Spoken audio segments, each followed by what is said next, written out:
Good evening, ladies and gentlemen. Good evening. Is toxic masculinity cap? No cap, really. What is that?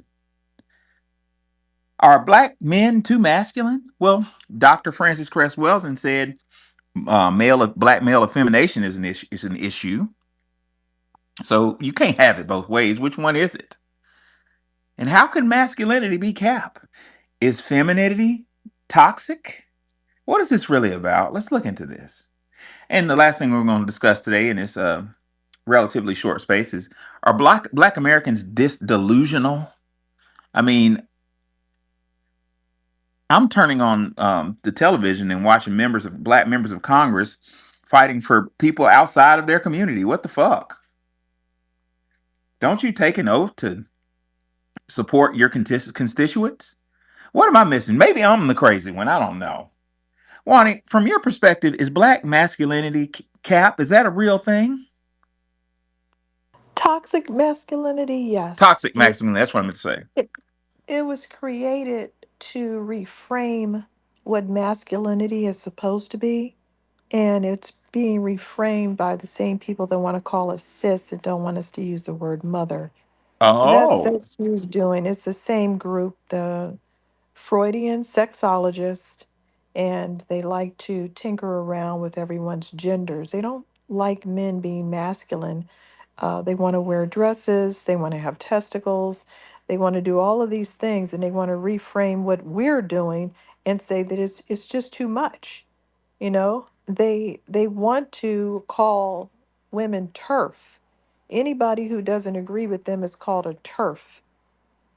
So their whole thing is to reframe everybody else's personality and declare that a problem to justify their problematic personalities, which have been classified as mental illness, insanity, uh, by the health professions for years. It's just recently that they were declared not out of their minds. So I'm not going to go by people like that. Men and women have been existing since the dawn of time. And this, whatever they're doing, was declared a pure insanity uh, for hundreds of years. You can look back hundreds of years. They have dealt with these people as them being insane. And because some academics get together, driven by Freudian sexology, and they want to make a whole bunch of different genders, that doesn't matter. It doesn't change reality at all. Well, I'm an academic, fully licensed and certified, and I'll be the first one to tell you that academia is a goddamn cult, and it has nothing to do with the truth. I've turned my back on that shit. Matter of fact, I've taken a vow to go against Western academia because it's a lie. From mathematics to history, all I see is it's in direct support of the system of white supremacy. That's the only truth that I can find in it. But back with what you're saying, Juan, that's very fascinating. Toxic masculinity. So what I'm hearing you to say is masculinity was reframed, meta narratively reframed to make it uncool for men to be masculine, thereby Mhm. taking them away from the natural attraction that most men have. Well, if that's what I'm hearing you say, I'm hearing population control. Here we go back to that weaponized ideology again. Black Americans, we got to be careful with these goddamn isms. Michi God, what's on your mind?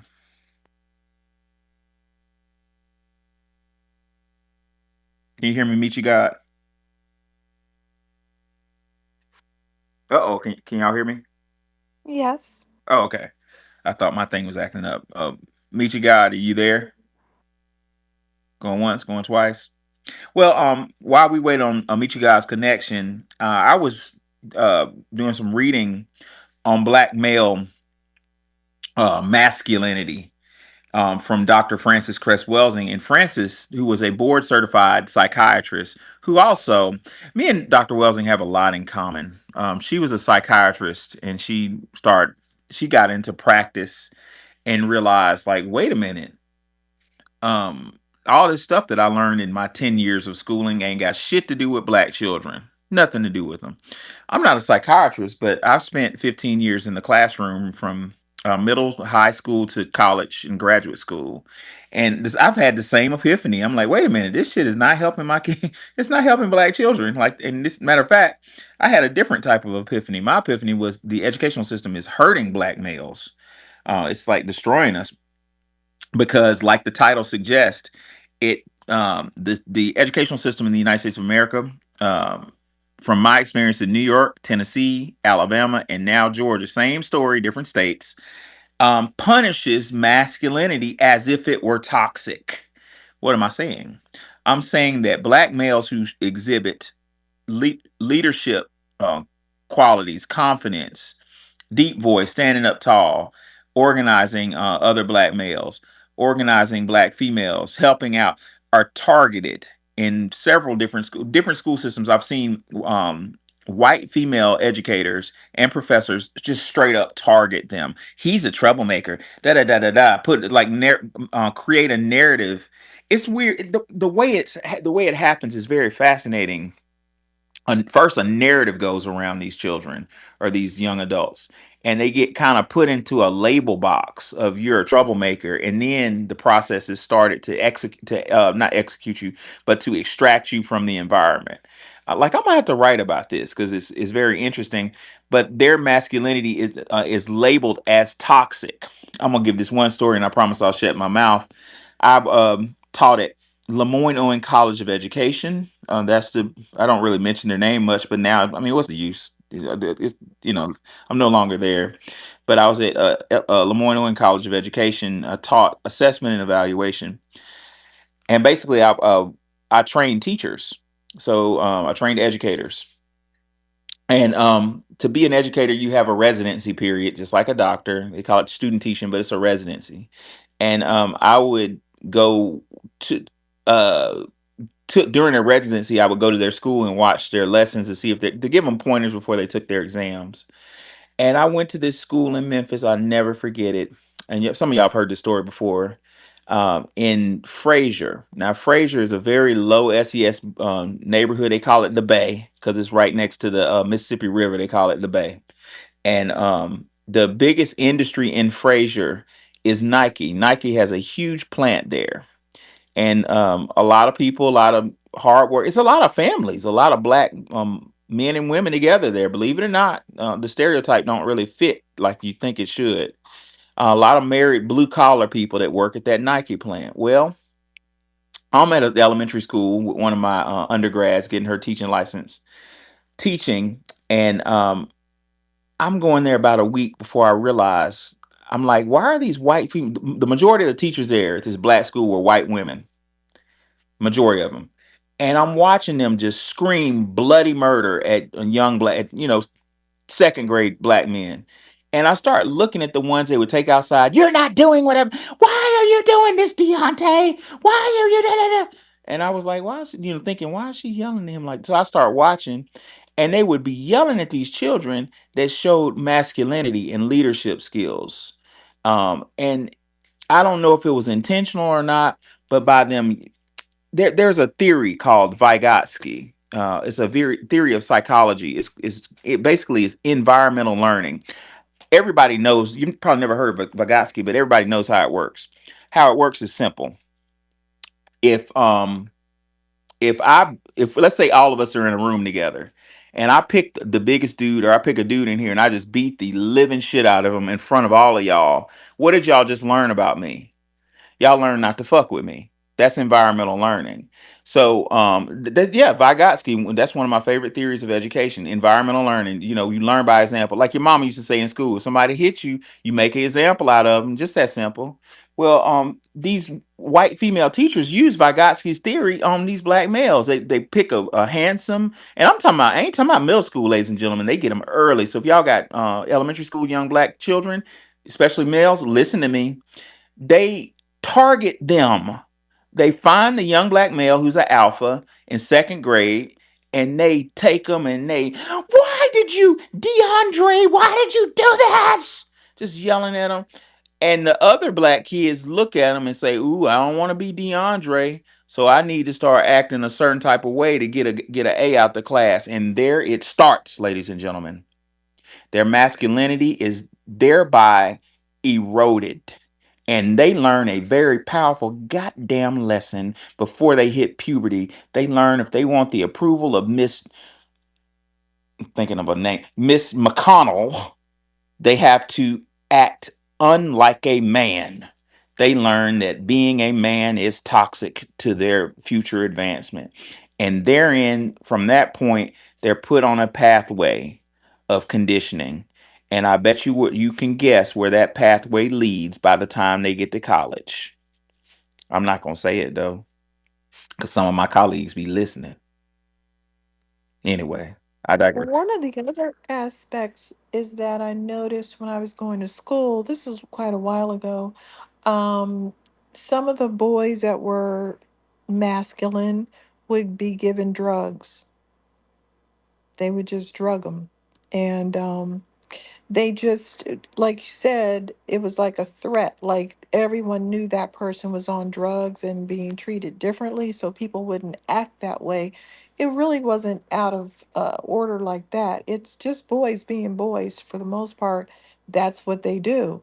Um, but I noticed that with this movement that's out, they have these women saying that they don't want men to hold the door open for them. And again, I think a lot of the people saying these things are LGBTQ, and they're framing it that regular women are saying this. They're complaining about having, getting compliments at work, and they frame everything as them being sexually harassed when people are just saying hi. So these things are to stop men, to stifle them. And at this point, they're probably scared to say anything or do anything. And again, that's that death cult. They want to make sure that men and women don't talk to each other and that they're scared to interact because they don't know if one of these psycho people is going to get mad at them for holding the door open or saying your outfit looks nice today. They don't know what's going on. So it That makes shit it a happened to draw. Wani. That shit happened to me this morning. I went. I woke up to get me me and my lady some good coffee. I went to Einstein Bagel. They got some good stuff. And I went in there and I was going in and it was a lady. I don't know if she's FBA, but she was getting out this real nice Audi. She was unattractive, maybe in her late 40s. And I just, I'm from Alabama. I held the door for her, and she acted a fool. I don't need that. Like she didn't say nothing. What?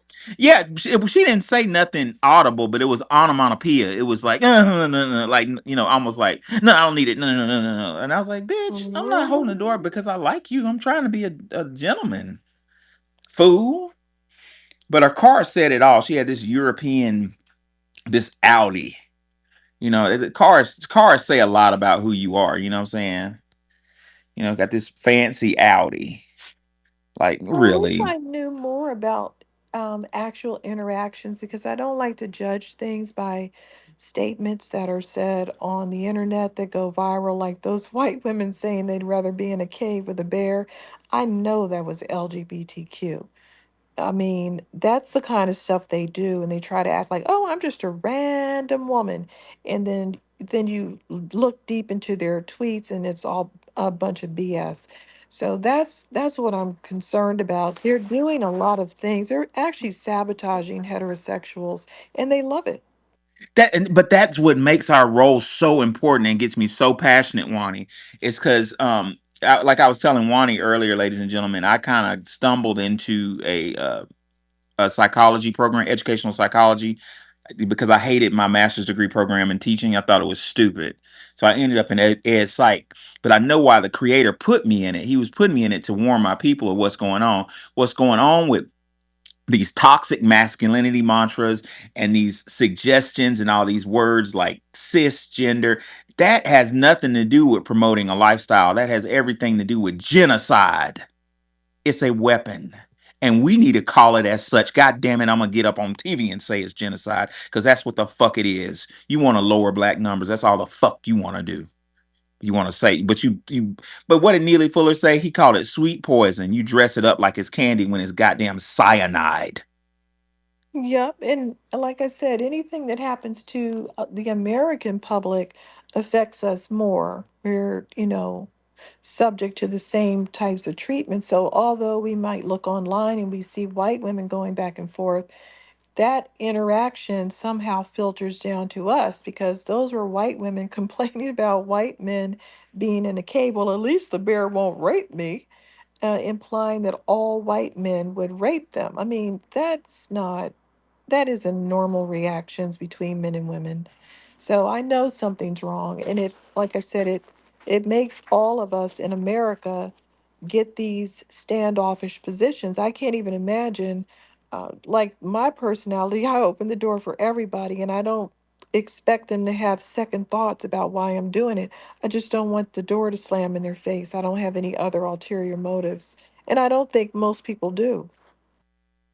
Yeah, I didn't this morning. I mean, was no attraction there whatsoever. No disrespect to the lady, but she was very unattractive.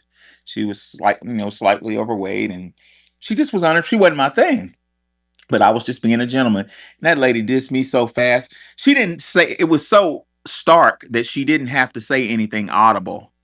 It was, I don't know if she was saying no, I'm taken, or it was like, oh no, no, mm-mm. Like, what the fuck is wrong with you, bitch? Like, Well, yeah, lost your goddamn mind, fool.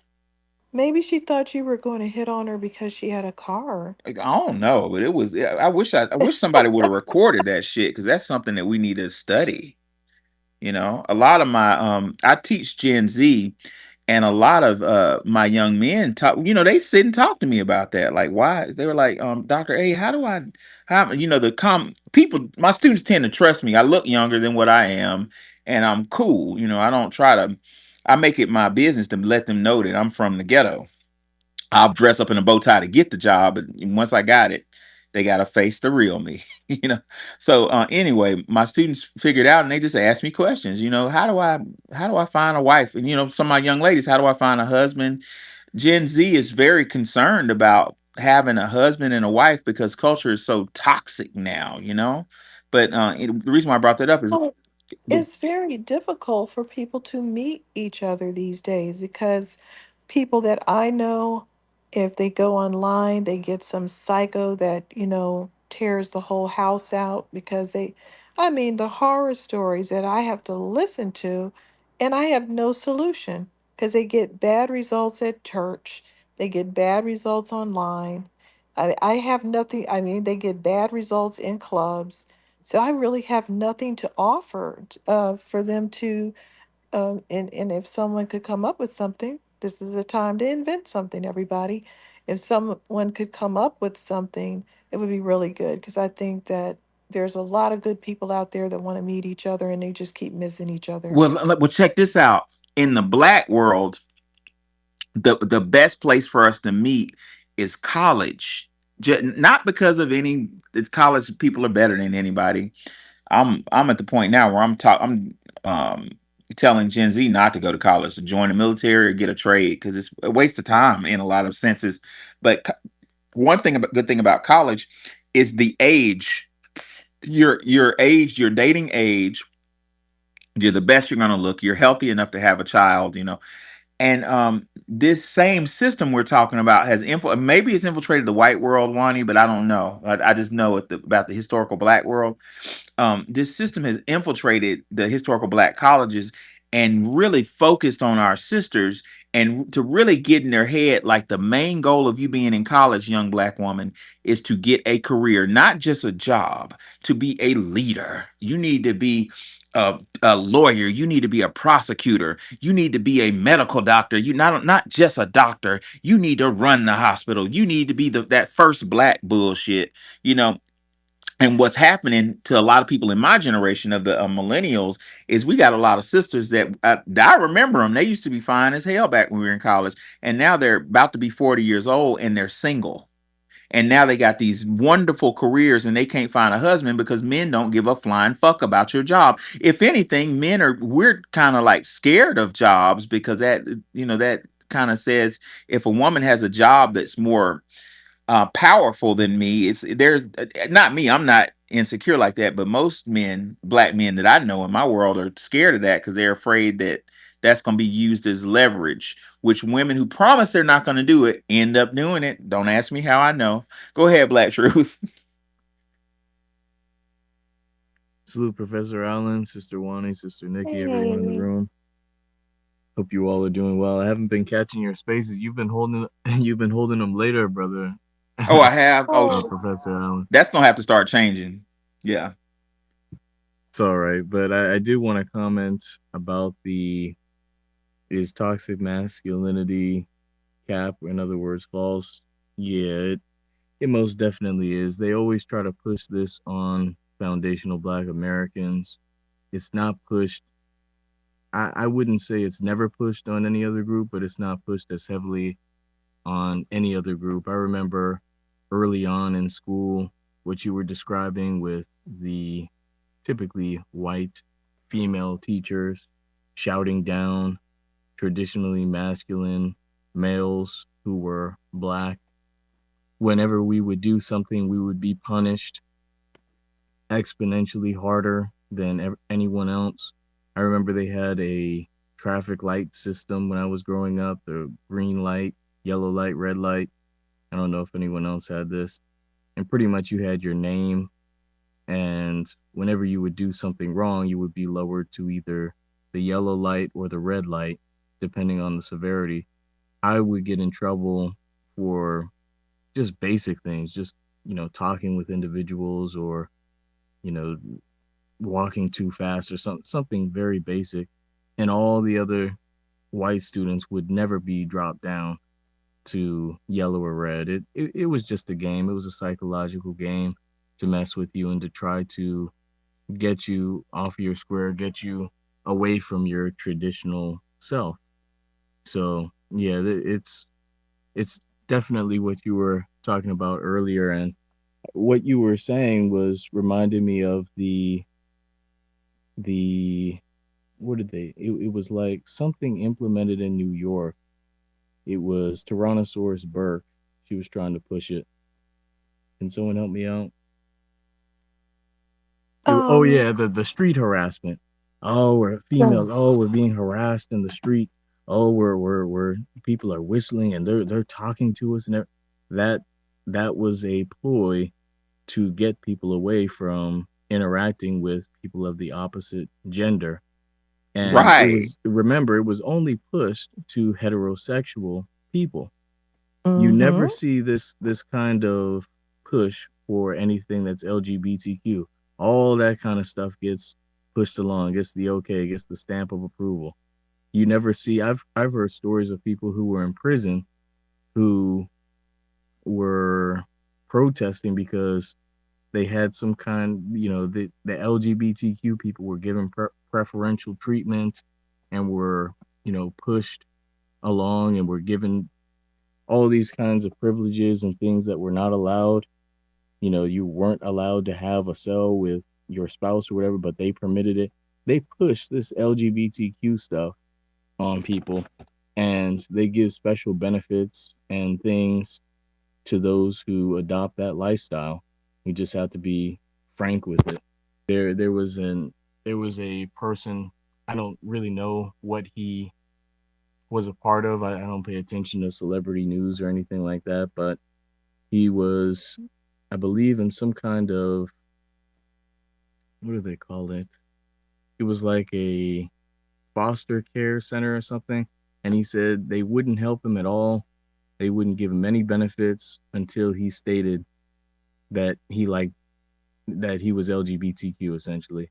Then all of a sudden they started giving him scholarships, all kinds of benefits, all kinds of, help and There it resources. is. Uh-huh. Yes. And that's how it goes. They promote this stuff, they push this stuff, and they back it financially. Whereas traditional masculinity and regular heterosexual relationships, they punish. They add new laws. Oh, you said hi. We're gonna, to that female, we're gonna punish you. We're gonna throw you in jail. I mean, it got to that point. So a lot of males kind of checked out of the dating scene, as far as talking to people, because a lot of people didn't know whether we would be me too'd or whatnot. And This is what people like Tyrannosaurus Burke push. She's, to say ugly is an understatement. And she and her ilk are set up in positions in order to promote non heterosexual behavior and feminism. So I don't want to go on and on, but yeah, it's definitely a war against traditional masculinity and toxic masculinity. Most of the time, when people say that term, they're just referring to normal heterosexual behavior from a male in all land. Right, right. And I'm gonna add to Black Truth and let him know that all of this shit is coming from the top, baby. The term cisgender that Wani was talking about came from a goddamn graduate student in the '90s. Her name is Dana. Let's see, Dana DeFosse, and her ass ended up. Dana DeFosse ended up being a professor of physicians. But she basically from what I read in between the lines, she was on an agenda to introduce stuff. See, these people operate 20 years in advance. They don't just do shit at spur of that moment. They implement stuff way in advance, so it gradually seeps into the culture. And she said some shit. I read something about Dana DeFosse pissed me off so bad. Dana DeFosse said she said she said she wanted to see a way to refer to non-transgender people that avoided marginalizing transgender people or implying that transgender people were an other. That's crazy to me. Like, To make us another. so make us look, it is what it is. Oh, God, they got crushed. Yeah, so she admitted that she was trying to make people heterosexual. What's her name again? What's her name Dana again? Dana Leland DeFosse, some white lady. I'll find out Yeah, about tell me her. about her. Let's find out if she's German. I'm just curious. I don't know. Let's. And one of the other things is that when you see what they're doing, see if they suppress men and women and make us not talk to each other and then create language to shut you up. If you say something, oh, you're this, you're a turf, you're a cis, you're this, you're heteronormative, they have a whole lot of terms to silence us that they keep coming up with, like anti-Semitic. That will make people not interact, and then they, being predatory, will slip in. Oh, there's no men and women getting together. Well, guess what? That always raises their numbers. Every time there's a problem between men and women, they pick up new dates. People that are ticked off, that are not 100% heterosexual. I've been operating thinking that people were either 100% heterosexual or gay, but that's not true. I found out that isn't true. That's the only thing I learned about LGBTQ, that some people are maybe 70% heterosexual. So if you get somebody like that and they're mad at their boyfriend, they might not be, totally wanting to vomit if a woman hits on them. And that's what I had to understand. That's how so many people are being flipped, because they wait for you to get mad, or they wait for you to be in a feminist movement, or they wait for you to be frustrated meeting someone. And then you say, oh, all right, maybe I'll give this a try. Once you give it a try, you're kind of tainted. You can go back, but you're kind of tainted. Yeah, Mhm. a line is crossed, and Yes. number one, the government should have nothing to do with teaching sexuality. That's a personal choice. I would even say that should be left to parents. You know what I'm saying? Maybe a parent. But the government has nothing to do, should have nothing to do with our sexuality. And last thing I'm gonna say before I move on to Welsing, um, is I wanted to respond to something Black Truth said talking about Toronto. What was her name? Tyrannosaurus Bird. Uh huh. Well, check this out. I want everybody to look at the goddamn. What we need to start learning how to do is use that legal system. We're in a nation of laws. I teach this shit every day, and if Tyrannosaurus Burke ever tells that shit to me, I'm gonna sue her ass for First Amendment violation because I have freedom of speech.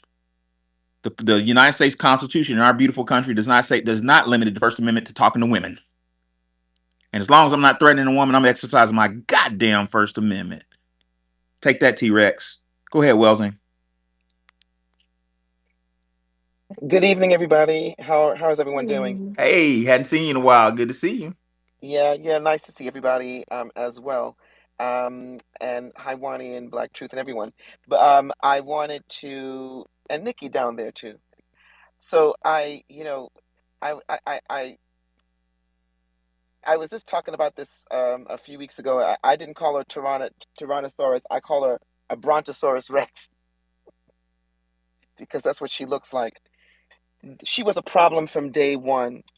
Look, I remember as a teenager, I think around 13 or 14 years old. I'm very tall, I'm statuesque, and I would always walk in New York City all the time. I was all over the place and on the trains going everywhere. And my father told me, he says, "Look, men are going to come to you. They're going to talk to you.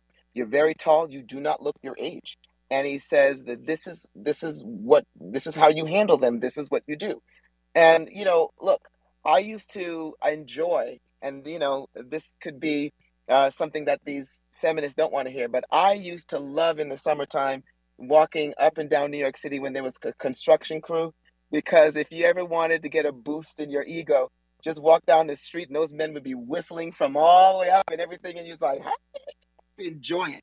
And all the firemen in New York City, I used to enjoy it, and that's how I was able to talk to men, and all they were doing was complimenting you. And some of them are fresh, but that goes with the territory. You have to know as a grown woman how to handle a man.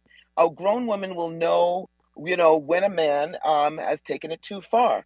But you go into the workplace. If a gay guy said to a woman, "Oh, you look very nice in that suit," or "Oh, you look very nice in that dress," it's okay. If a straight man says it, it's a problem. And that's unfair. I have seen, and I won't give any details because it was a legal matter, but I worked at a corporation, an entertainment corporation, where um, a woman used her femininity or whatever, just using that she is a woman, and weaponized against a man and lied about him. We later found out that it was a lie, but we had to do the investigation. We had to do the due diligence, and it ended up that she was mad at him because he was a department head. He gave somebody else a position that she wanted, and she used that he tried to make sexual advances towards her. And I mean, we had to suspend him temporarily until the investigation was completed, and it ended up that it was a lie. And I'm not saying that there are instances that a woman is right, but a lot of this is bullshit. Like what happened to um, uh, Bill Cosby. I mean, I'm not saying that he is 100% innocent, but a lot of these women, 40 and 45 years ago, I mean, really? Really? If a man says you look nice or whatever, or to your point, Professor, you hold the door for, I mean, you have an attitude. I love it. I love it. If I see a man walking on the street, we make eye contact. I'm like, "How are you? How you doing?"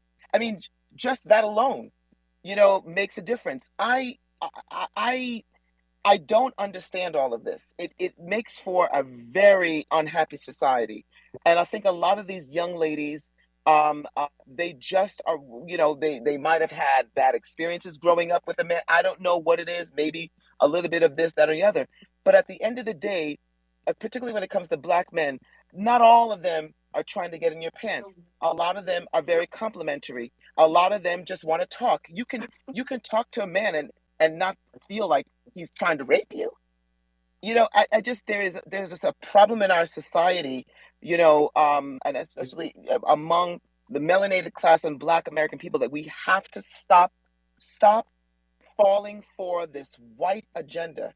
that we need to start talking to one another. We need to start finding out about one another and listen to one another. And maybe the world would be a better place. But there was a book earlier you were talking about, to reinvent things.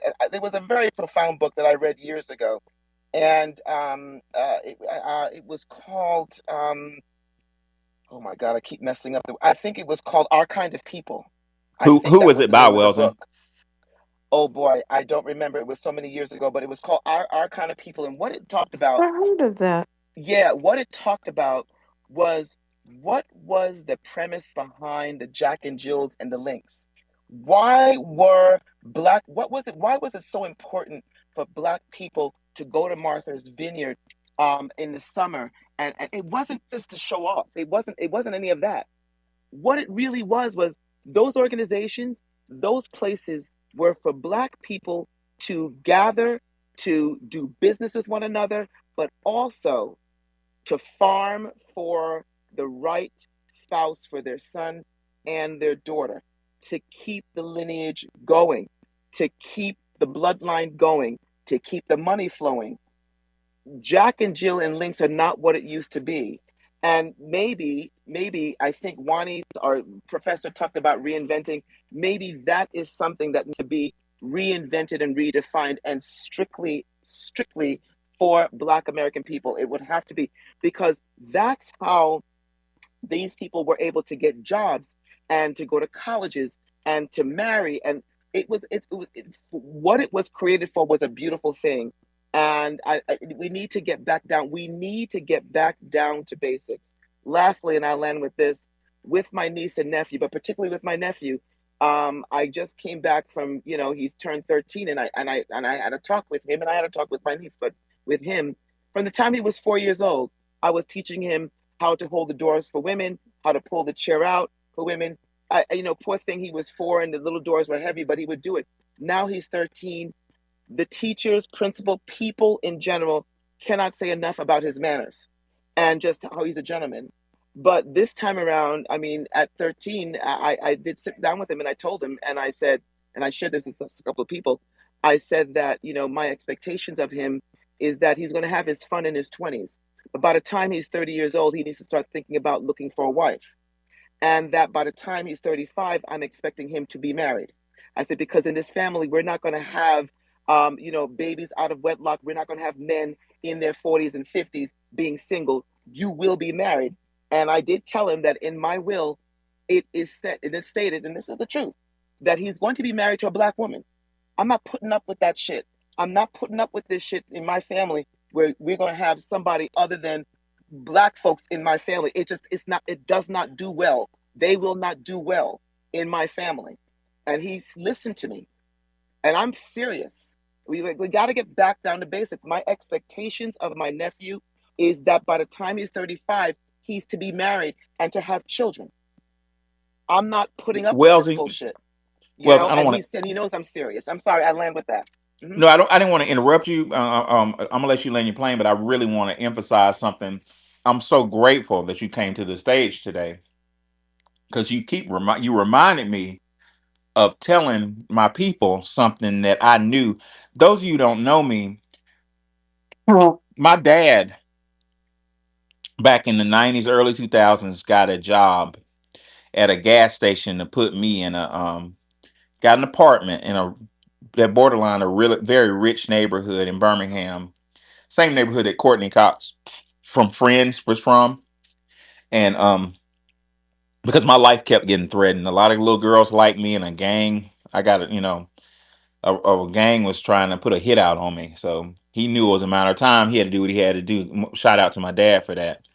But I'm saying that because by being at this high school, I made friends with white guys who were, I'm not going to call them one percenters, but they're damn near 10 percenters. They're still wealthy. But the reason why I brought them up is they brought me into their world, and we went around seeing girls. You know what I'm saying? We ran through a lot of women. But one thing, Welsing, that you just reminded me to tell my people, I want y'all to really take to heart and listen to this well, particularly if you have children. Um, what the white parents did was they put in their will that you inherit the house and the assets if you marry accordingly. And one of my friends, damn near best friend, when he got married, his family had to inspect the records of his fiance like she was a dog or something. I couldn't comprehend it, but I get it now. They were trying to see what was in her family tree.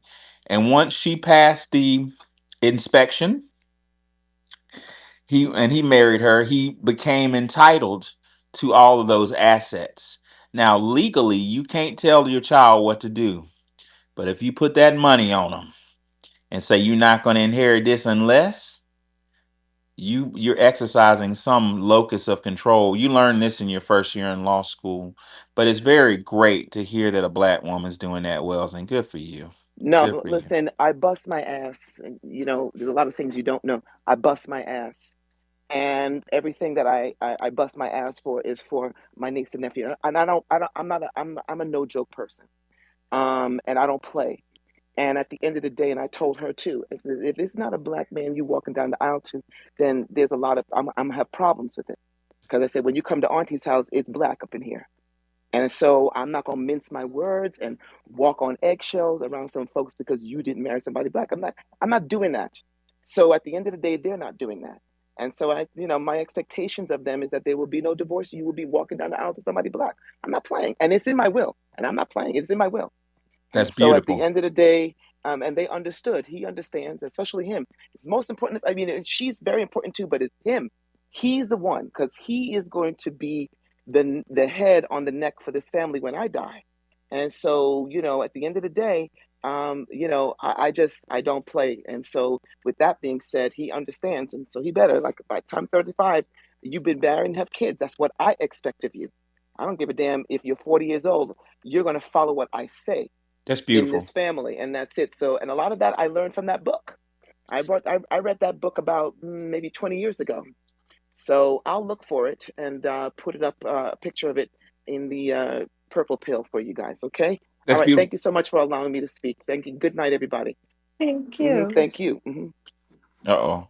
I The just power want. just flickered. I don't know if it affected my internet. Uh-oh. Hey, Um. Wani, can y'all hear me? Oh Yes. man, here we go. You can. No. Guys, it's a storm in Atlanta, and my power just flickered. Can y'all hear me? Yes. Weird. You can't hear us though. If anybody can hear me, give me a thumbs up. This is weird. My thing went funny. Dang, this was. You can't hear us though. He gonna have to close the app and hop back Hey, in. the black. Can you hear me? Black Truth, can you hear me? Yes, sir. You gonna have to hop out and hop back in if you Yeah, can't we hear can hear us. you.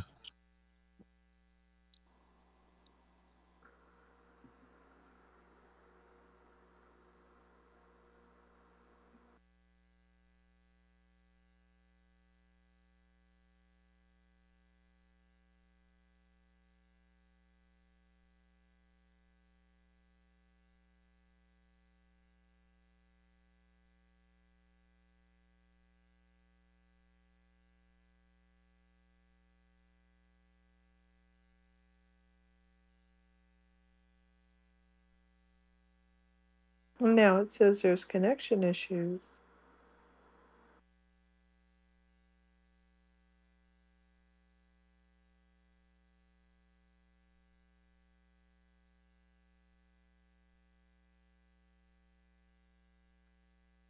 Sister Wani, as a co-host, you can add him later on, right?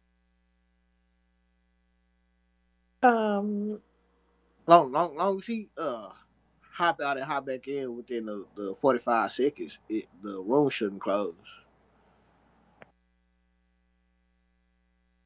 Let's see what's happening.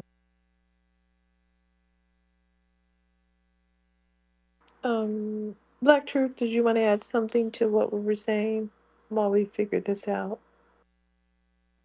Okay, Hey, yes. I Halsey. I didn't want to cut in front of anyone. I think Brother Church, the Church of Black Power, Hey, Ronnie. wanted Oh, to I add did. I something. thought you were.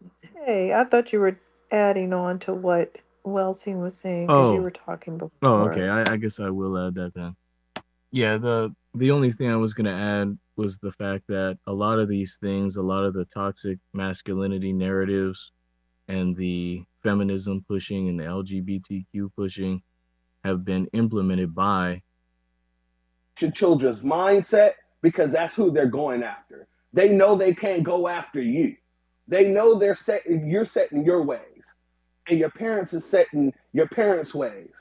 So what they decided to do is go directly to your children, and that's why they're trying to make sure that they take out the parents' interception within the lower levels of schooling, so that literally they can teach your children without you being involved.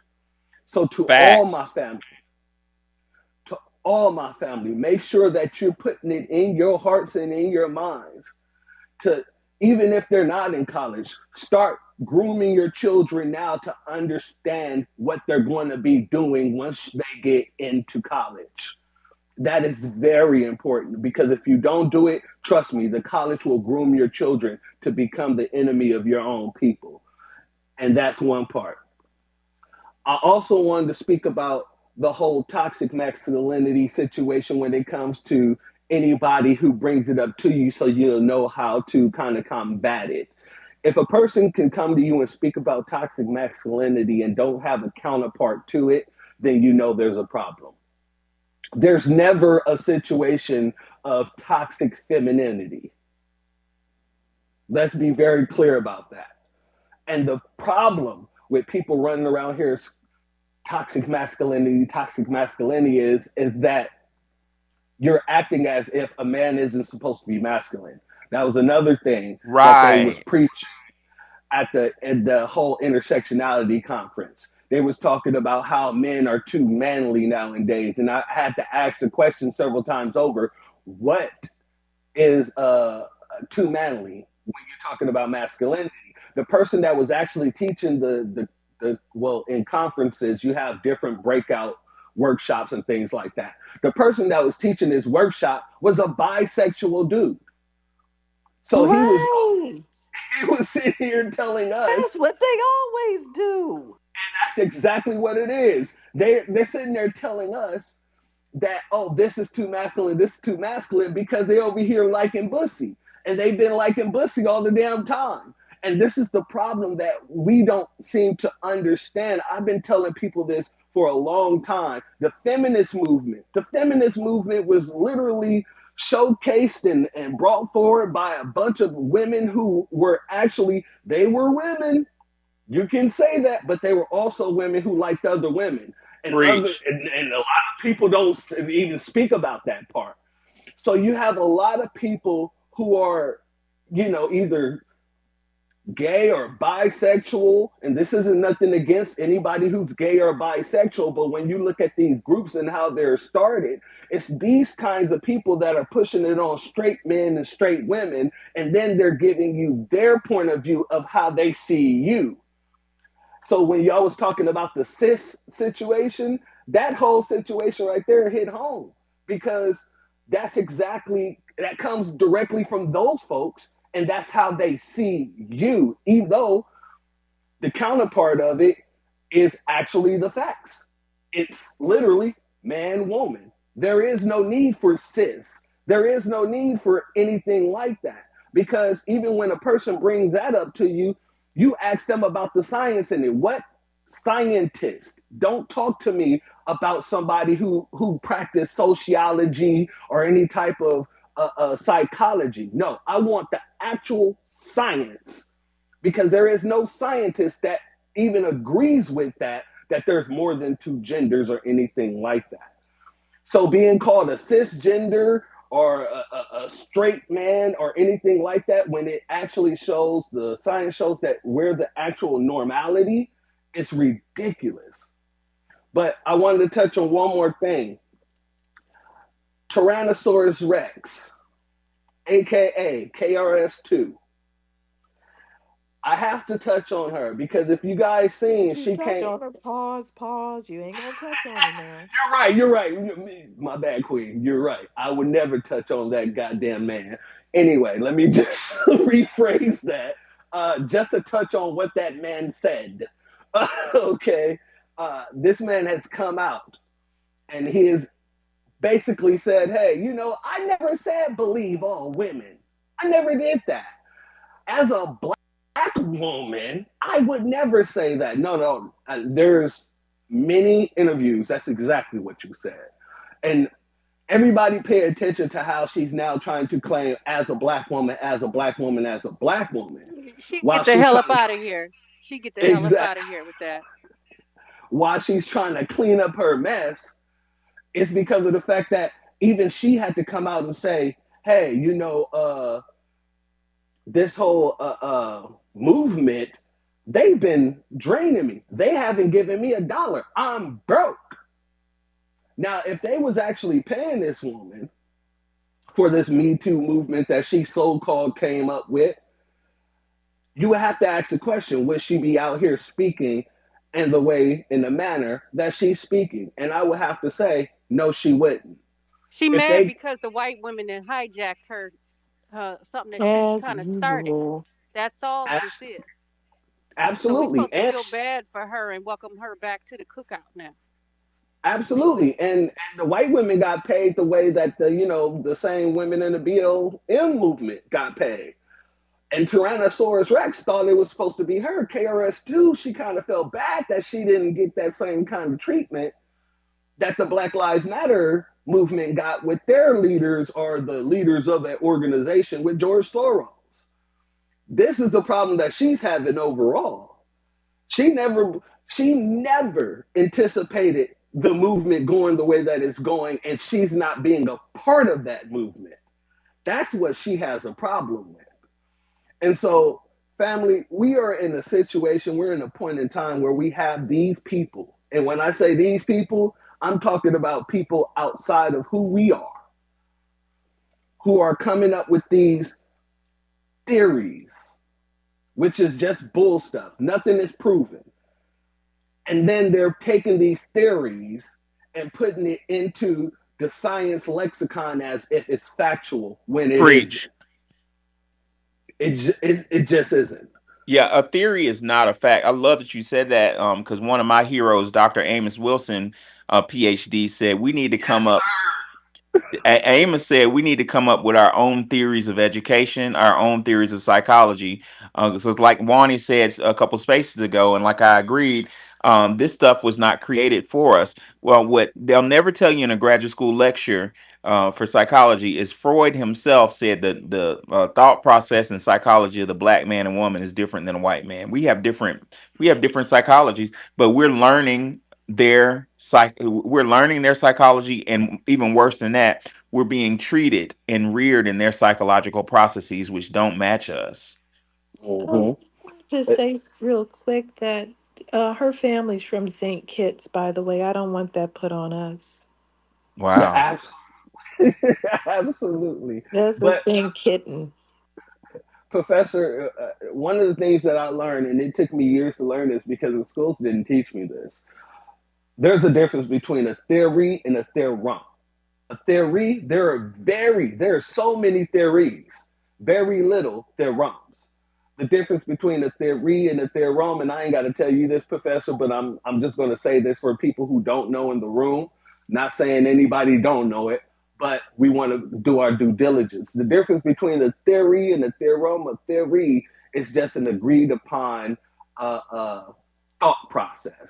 So if I'm a dude who comes to professor and say, "Hey, professor, I believe these white folks had tails up until like the last 100 years," and the professor say, "You know what? Let's take this to Professor, Dickinson," and we go to Professor Dickinson and we say this and we all agree. That can become a theory, right? A theorem is basically a proven science. Big difference. And there is no theories that are theorems and vice versa. Right. So So people, please don't be, don't be messed up by these terms that they use because they use them in order to mess with your mindset. But I'm gonna land with this, and I promise you this,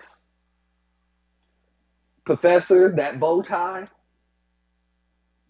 outlandishly good. I kind of want to have a bow tie off because I got some in the closet myself. Just so you know, I'm a bow tie man, my Yes, brother. sir. Yes, sir, brother. I got this pink and black one. It's a salmon and black one. I know you'll love, It family. go hard. But trust me when I say much love to all of you, and I'll land I with that. appreciate your Thank you. contribution. He said some very powerful things. Um, I'm gonna say something. I forgot who said this. Doggone it. Was it Dick Gregory? I forgot the scholar who said this, but science is whatever a white man says it is. Hmm. That's what science Until is, he changes his mind right? to the next little wave of the next trend. Hmm. Um, I wanted to say that this guy who created the term toxic masculinity, he's actually abandoned that term. It was hijacked from him. His original, I guess his original use was to just redefine what men are supposed to be and heal and stuff like that. But some feminists got a hold of it and they basically changed it into a classist and a sexist term and a racist term, right? And so I was confused how black women could go to college and then come out spouting all this stuff because they like heteronormative and they actually think they sound smart when they're saying all of those cisgender terms and cooperating with the pronouns and stuff like that. This is how they speak to me, and I'm looking at them like, if someone asked me to do that, we're going to fight. So we're completely on opposite spectrums. I'm willing to physically fight over pronouns, and they're just posting them up there. I'm he, her, she, shim, and all that crap. I'm not cooperating with it. So I can't be, I can't participate in society right now until it's washed away. It's almost gone, but not quite. Um, but I wanted to say that the reason that we're more susceptible to these ideas is because they drill it into us from the perspective of you're black, because they tried to do this to me. You of all people shouldn't want to be bigoted, would you? You're Preach. being bigoted. You can't do that. You don't have the right to discriminate against anyone. This is how they get us worse than others. And these women fall for it hook, line, and sinker. They think they're being forward thinking and, not bigoted toward anyone. And they're willing to throw womanhood and motherhood and men under the bus just to please a handful of weirdos that really need to be in a rubber room, to be honest. And that's what they're doing. And it's a trend, and we have to keep voting for people that won't promote that. Right, right. Dr. Claude Anderson put out well, the reason why a lot of those type of people make it to office is because politicians need to be bought. And our community doesn't really have an organized economic base like it used to under the leadership of Booker T. Washington, which is a whole nother lecture. But Claude Anderson put it, he laid it out. We need to buy our politicians, to keep them in pocket. But that's a whole nother space. Black Truth, you had a point to land. Hey, Yes, Black Truth. indeed. I didn't see you up here, brother. How you doing? Hey, how's it going, Sister Nikki? I'm doing well. How are you? Good. That's good. Well, I'll go ahead and share my points and then I'll drop down. I see a lot of people on the stage who want to speak. So I wanted to add this point. I was going back and forth with someone on X the other day, which I typically don't do. Most of you know. I kind of just state something and then leave. But this person was arguing about abortion and I thought it was important to address it. And pretty much this person was saying scientists say that the baby's not alive until this date or whatever. and I had to remind this Black individual truth. that We literally, this is synchronicity. Me and my students literally had this discussion yesterday. But I'm curious to see what you were going to say. Go ahead. yes, sir. And so they, she was, I think it was a she. She was hiding behind an account, but anyway, pretty much saying that the that a person that scientists were saying this and it was backed up by science. And I had to remind her drapetomania was backed up by science. Always go to that point. All you have to do is say one Yep. word, drapetomania. That was backed up by science. That was Yep. the for those who don't know, that was stating that if any FBA wanted to get out of slavery, they were insane. They were so foolish for wanting to escape. So our ancestors were labeled as drapetomaniacs, whatever you would you however you would conjugate that. Drapetomaniacs for wanting to escape out of slavery. Also, I had to remind this individual that scientists are currently saying if you have XY chromosomes, you're not technically a man. And she said, "Oh, there's no article. There's no one saying that. There are no scientists." And when I pulled out the proof, automatically this individual got shut down. There are scientists literally stating if you have an X and Y chromosome, that doesn't necessarily mean you're a man. There are scientists that are saying if you have male genitalia, you're not technically a man. If you have female genitalia, you could be a man. Who knows? All this confusion is backed up by quote unquote science. So we got to be very careful when we just say, oh, science says this, because it, like you said, Professor Allen, that was a very interesting point. Science is whatever Mr. White Man says it is. It, the, the science, what the history, everything is pretty much what he gives the approval for. And so that was the one point that I wanted to give. The other point was that, and a lot of these feminist talking points, the toxic masculinity talking points, all that, a lot of that's coming from tethers.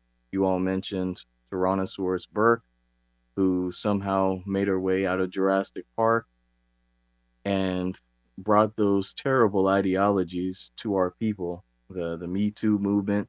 And I want to remind everyone that this is the same individual who came out and said, it's not my job to go after white man, because people were tagging her and things, and people were telling her, hey, you know, you have this white man who was accused of sexual assault, you have this person who did the R worded this individual. Are you going to say anything? And of course, she was only attacking black men, specifically FBAs. But it's not a problem when the masculinity is going in the direction of Mr. White Man. It's only a problem when it's Mr. Black Man. That's the key. And I want you all to also realize that a lot of these people in Congress who are using the I'm a black woman and I agree with this and all that kind of, a lot of these people are tethers and a lot of them are married to white men. Someone pointed this out as well. Ilhan Omar, who married her brother, that's confirmed. She later divorced him, or they broke off the marriage, and then she married a white man. You have Kamala Harris. She married a white man. I didn't hear either of those individuals talking about toxic masculinity from their male partners. That there are plenty of cases. I'm not going to run through every single one, but it's always against us. It's never against them. The only time they have a problem with quote unquote toxic masculinity is when it's one of us. And that's something that needs to be addressed and it needs to be counteracted by our voices, our certified voices, making sure that heterosexuality is not criminalized and not downgraded and degraded. There's no reason why we should be forced to accept things like cisgender and all these weird pronouns and whatnot. We've got to stand for normal heterosexual relationships which develop actual families, build and build a nation. How are you going to build a nation when you're not reproducing? That's the It's that's just the agenda, and I think if we look at a lot of the behaviors as a social scientist, I can see them clearly. The word that we need to learn in the foundational Black American community is pathology. A path. The pathology is a pathway that leads to destruction. Like alcoholism is a pathology. Cancer is a pathology. These fucking behaviors are pathological. But go ahead and land your plane. I'm loving it. Black Truth. I'm glad you back. yes, sir. I that was actually kind of where I wanted to land, just to let everyone know we got to stand for heterosexuality and combat these fake outrage narratives about toxic masculinity. Com- Males and females, we have to do it together, because it's one thing if one half of the community is speaking on it. It's another thing if FBA males and FBA females are together with one voice denouncing anyone talking about, hey, that was toxic. Oh, he stood up like a man. Oh, that was so toxic. Oh, it's toxic masculinity. Oh God. Oh, the world's gonna end. We need our men and our women standing on business saying, no, that was what a heterosexual male does. That this is and on the flip side, this is what a heterosexual female does. So just wanted to add that. I'll go ahead and land. Thank you, Professor Allen, for the space, and thanks for everyone here in the Can room. I Love it, Black Truth. can I real quick? I just want to like piggyback off of something he said. And it's very important for people to know this. And Professor, you know as well as I know, I'm pretty sure that 70% of all studies favor the people who funded the study. Of course. So we got to be very, very careful with any study, period, point and blank. Or like I say, period, point and blank. Every study is going to favor, for the most part, the person who actually paid for the study. Back in the day when it came to, like, the sugar situation where people was getting diabetes, the sugar company paid billions to lobbyists to make it seem like it wasn't the sugar. Back when people was dying from cancer because of all the cigarettes they were smoking, the tobacco companies paid billions to lobbyists to make sure that they wasn't the people who was responsible for it. So what our brother Black Truth is saying is so true and so profound because of the fact that we're kind of like, messed over by these studies. When the Bible says our people die from a lack of knowledge, this is one of those things that we need to be more keen on. But I'll land with that. Yeah, absolutely. Dr. John Henry Clark, I'm paraphrasing him, said that we need to get away from these charismatic personalities and just go with like boring, scholars that are just straight history. We just need to go by the book. You're right about that. Now, I'm not sure, Wani, who was next? I don't know if it was John I Horse. think it was For- Xavier and then John Horse. Oh, okay. Thank you for letting me know that. Go ahead, Xavier. Good afternoon, everybody. What time is it in the States? It's 12:40 in Atlanta. Okay, well, one in the afternoon here. Anyway, how is everybody? Doing well. Where is here? Yeah, he in Tokyo. Oh, Japan. okay. Yeah. Nice. Oh, well, it's not bad. I can't complain. Now, there are three things I want to go over. Dealing with what Welsing said. Here's the main thing about that. I listened years ago. I listened to a lecture by Minister Farrakhan, and he was discussing like pretty much after the end of the North South conflict, the Civil War. The United States Congress was talking about like how were they going to educate the newly emancipated Negroes and how they were going to school them, and they were talking about the subjects that they were going to teach and what they weren't going to teach. Three of those subjects were: we're not going to teach them the art of war, we're not going to teach them the science of business, and we're also not going to teach them the science of mating. And when Welsing was speaking about the how she had in her will, that you will inherit this amount of money, because again it's all about generational wealth, but she said you will marry. at this time, and you will marry a black woman.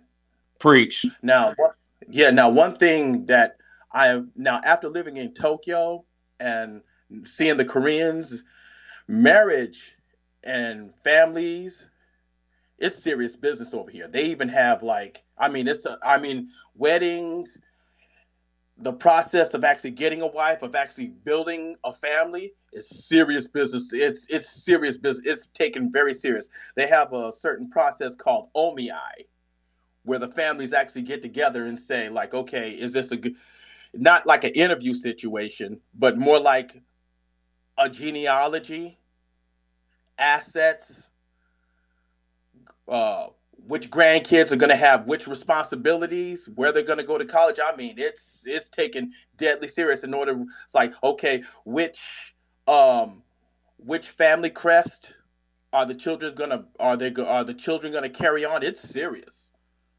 And a lot of these samurai families, and I know a couple of them.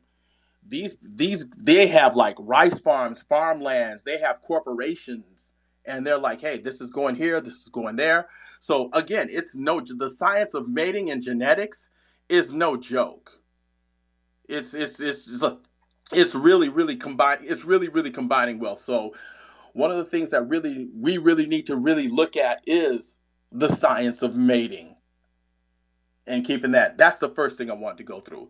As far as this like masculinity, now the reason why these people are trying to get, first of all, the word the term toxic masculinity, that in itself, that's a contradiction of terms, because masculinity isn't toxic to begin with. Facts.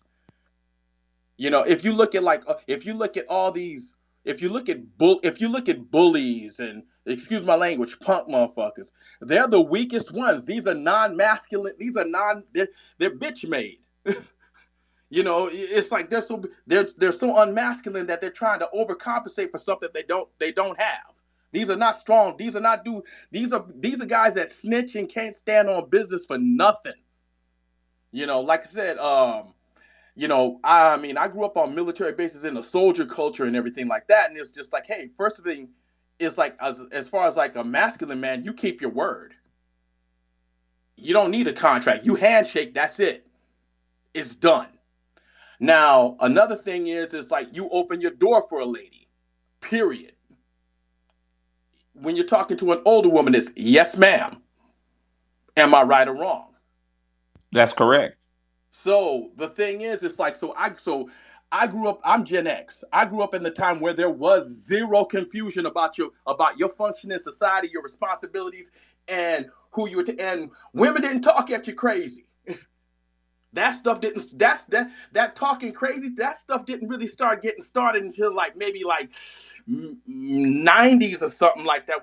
You know, when she talked about like, oh, I'm gonna f you up. I'm like, excuse me. We never heard that before. Am I right or wrong? Yeah, this is new. And what I don't want to steal your thunder, but I want to kind of let the audience know is all of these behaviors are coming out of think tanks. Mm-hmm. So we're essentially fighting that behavior right now. We're letting you know that allegedly, as Mark Carter said, allegedly, University of Chicago has a social science department where they think on ways to allegedly Mm-hmm. destroy the black community. This stuff is very sophisticated, ladies and gentlemen. But go ahead. Extremely sophisticated, because the thing is, if you remember how it really really kicked off, it started really really kicking off when Bill Clinton came in there, when Bill and Hillary Clinton Oh came in yeah, there, yes, and then when they came up with that '94 crime bill, that mass incarceration bill, they started taking a mass majority of men out just for anything. Am I right or wrong? They you're got right. rid of the masculinity. Am I right or wrong? That's correct. So at that end, now all of a sudden you start seeing a whole bunch of communities run by emotional, panicking females. Am I right or wrong? You're right. So from there, now you remember you now I'm gonna segue into something else. You know how you have like these things called the Beehive and Taylor Swift. You know these little Swifties. celebrity groups. It's kind of like church and everything, but you have the Beehive, you have the Taylor Swift Swifties and everything. These are all female run situations, right? That's Pretty correct. much going off their emotions, no logic involved. This is the same thing you get inside of a church. And this kind of remember this is also reminiscent of, shall we say, like a hive of bees, with the queen bee, with the queen ant.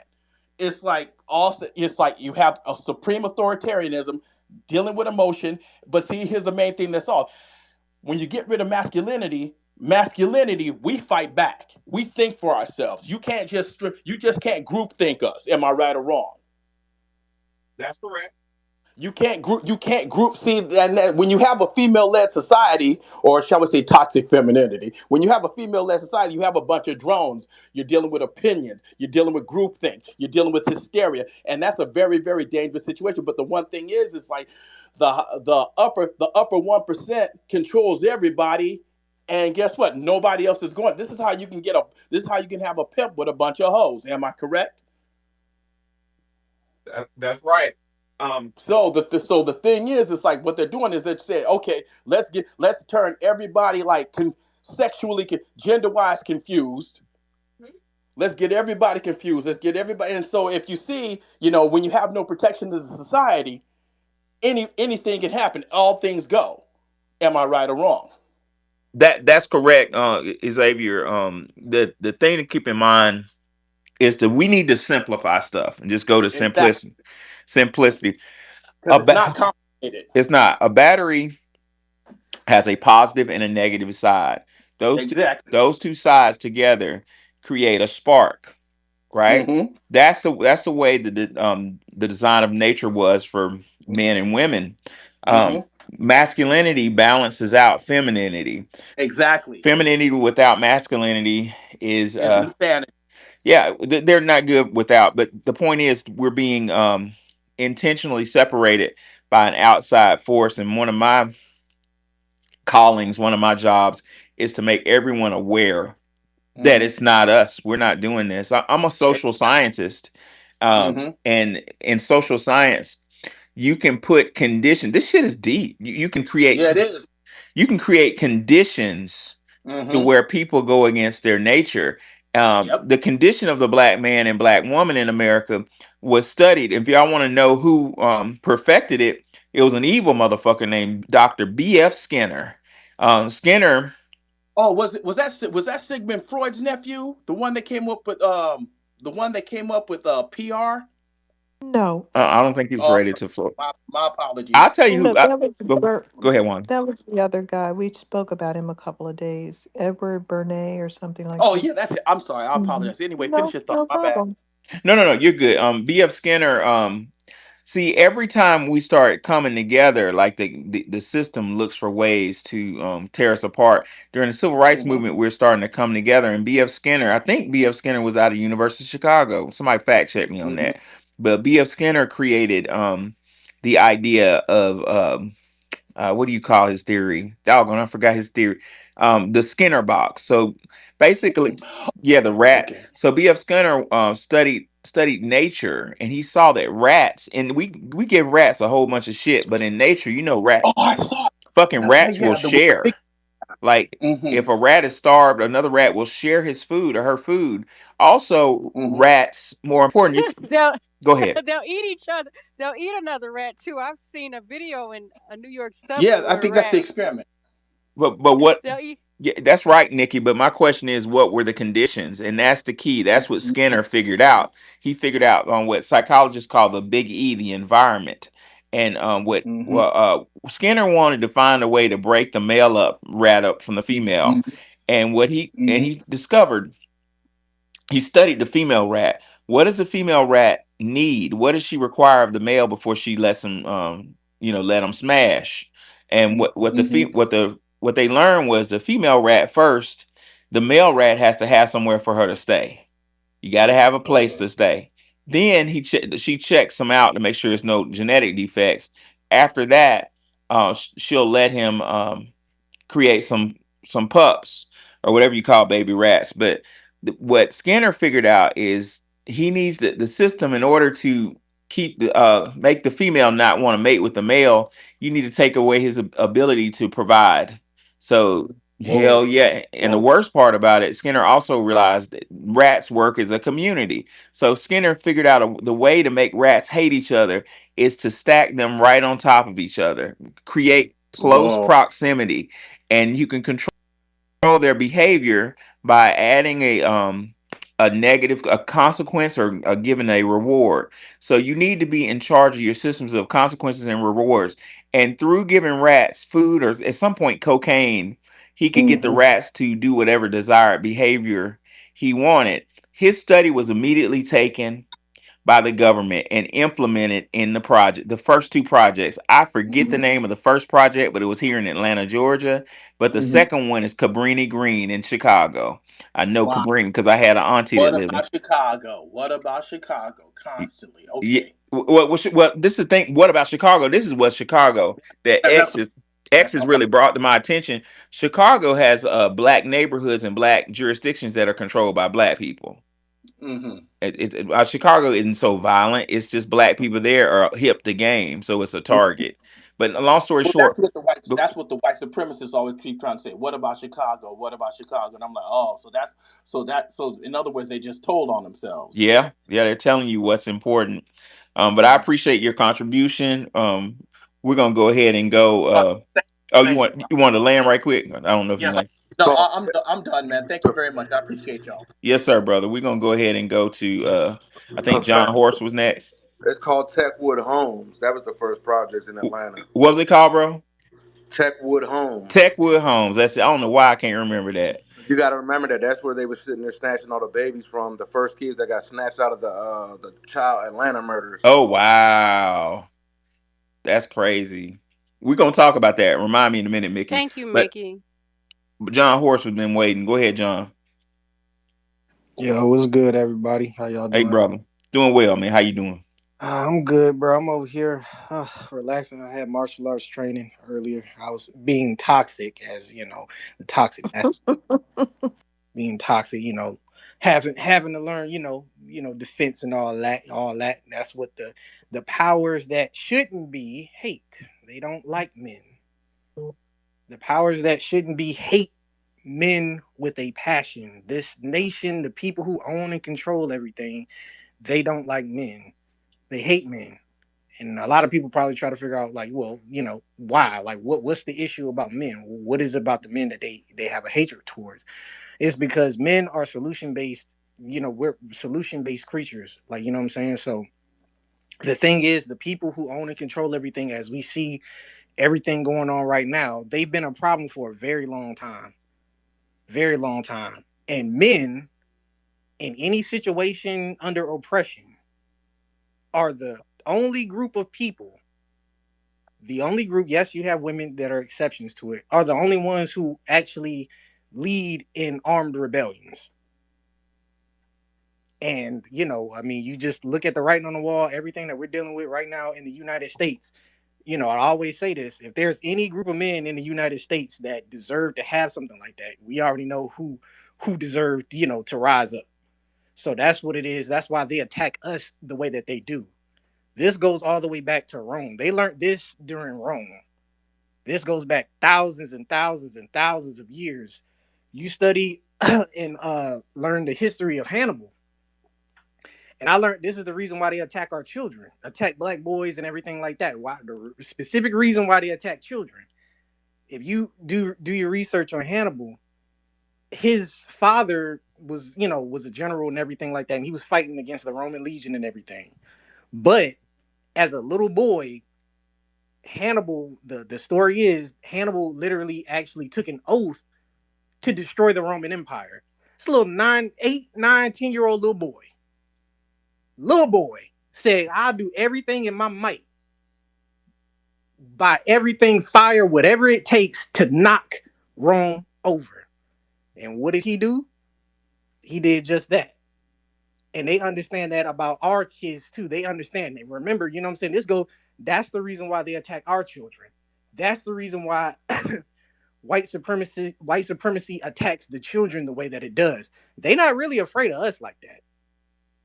Yeah, you know what I'm saying? They, they watch us and stuff like that. But their main issue is the children because they understand that sooner or later, one day in the future generations, some of our kids, they're gonna be somebody who's not gonna tolerate what's been going on, and that's the thing that they're aiming towards. And I'll just land there for now. Yeah, appreciate it, bro. Very good point. Hannibal's tactics were studied and then adapted by Europeans. Great, excellent point. I think it was Mhm. He was raised to feel that way. His father instilled that in him. right. Yes, He was that's why born to do it. that is why they have to separate the father. They Hello. have to separate. They got to get him out of there. Because if he can raise his son to be a greater warrior than he is, to understand all his father's mistakes and literally raise him up. Son, I made this mistake. Do not go here. This is what we did. We was practicing tribalism and doing all of this stuff. Don't do that. I need you to do this. I need you to not be deceived. When they do this, go this way. When they tell you to run, you walk. When they tell you to walk, you run. You know what I'm saying? Teaching them war strategies and things like that. Building him to be a warrior. You know what I'm saying? That's the thing that scares them. That's that masculine trait that they do not want. That solution based little boy to turn into a solution based warrior. Yep. That warrior, that shit scares the living daylights out of the oppressor class that we're dealing with here globally. They understand that. They understand that, you know what I'm saying? That's a part of our bloodline. They want to wipe that out completely. Yeah. They don't need us reproducing. I don't need them niggas don't need to reproduce, do nothing. No, please stop. Do whatever we can. Put on a dress, nigga. Yep. We had that bloodline, the lineage of Hamill in our veins, and they know and respect that. They're like, we need to get rid of that because that's a real threat to our system. I wanted to say something real quick before we get too far off the point about the science of mating. Um, yeah, that was one of the issues that the suffragists had. They didn't like their fathers basically, arranging their marriages because they didn't want their money going to, some random guy that she had a crush on. They were picking out these strategic husbands for them. And they may not have liked it. Like most people don't like arranged marriages, but these marriages, we see them in a romantic way, and I can't think of any other way to see that, but that's because of my conditioning. But in other settings, people don't see it in a romantic way. They literally don't. It's just like with Genghis Khan. His sons made strategic marriages so that they could link up to these other cultures that would not, feel close to Genghis Khan or his family unless they got married and had children. So he used these marriages in order to spread himself around and feel like part of the family. And like I said, the a lot of the suffragists, they didn't like that. They wanted to, control their own romantic whims, and they Well, wanted if to I could control jump their in, own I'm sorry. I don't destiny. mean to interrupt, Wani, because this is very, very important. What you're getting on and everything. It's extremely important. See, when marriage and everything were arranged and everything, it was all about business or moving on certain lines and everything. The entire situation about romantic love, that's new. That's just basically recently within the 20th century invented. And I'll land. It's just recently been invented. It was basically a Yes, way to yes. like sell more stuff. It's romance and everything, which was moved in music because it's basically used for like soap commercials, movies, in order to sell you stuff. So to be honest with you, romantic love it truly doesn't exist. I'm sorry, I don't mean to interrupt, but go back to your point. I'm gonna Thank you. I'm go. sorry. I really researched this because, from my perspective, I always looked at it like, oh, that's something that we do, but it's actually not something that we do. I've read a lot of love poems from Egypt and, believe it or not, Greece, but that doesn't count. Let's talk about Egypt. And they do have the same, you don't want to hear the ones from Greece, have the same attitudes toward women, like like the guy is looking at her and she's so pretty and his heart stops and he can't talk and he's got this he's thinking about her all the time. So this romance and lust or whatever we want to call it, that's a thing, but it's just that people just use their children to make these strategic alliances, and they didn't really care that you were thinking all these things. They weren't going to just let a valuable person in their mind. So if they thought their daughter had value and they were from a rich family, they're not going to let her run off with the boy next door if he doesn't have any money or position. But we prioritize this romantic notion, and we don't think about these marriages in a strategic way or in a way to further our careers. And if somebody does, they're call them a gold digger. That's looked down on, and I do look down on it. I don't understand it. Like I said, I was not raised like that. I was raised to be romantic. Yeah, and if we look at the term romance, that would it has root word of Rome, and like Dr. Joseph Vinyakinen implied, there was nothing romantic about Rome. I mean, they were number one, they were a culture of I'm trying to be careful how I say this. Um, they raped people, and the damn near 90% of their population were not heterosexual. They were a very violent culture. The Roman soldiers took over the world. People forget that they wore miniskirts. The men, they wore miniskirts. And one of the reasons why the Roman soldiers were feared, because if they caught you and you survived, they would rape you. You know, people were You mean sc- stealing pussy? they was the man they would take it. Shout out, People were scared. shout out, People were scared to death of their ass. shout out to All people. right, appreciate that, bro. We're gonna go ahead. I think Capone was next. Go ahead, Capone. What's going on, Professor? What's Dr. up, brother? Rodney, Sister Sister Nikki? I'm good, man. I'm good. But you was saying how they control the education. Now, I'm an '80s baby, millennial. I'm up there in age. Who remembers the solar system? I barely do. Okay, We're probably similar. I'm an '80s baby as well. yeah. Remember when Pluto was a planet? Yeah, white man said it wasn't. Like The white that's man it. said it wasn't. The world is a fucked up place when we listen to these people. Because as far as I know, and the solar system is still moving, that motherfucker is still out there. Right.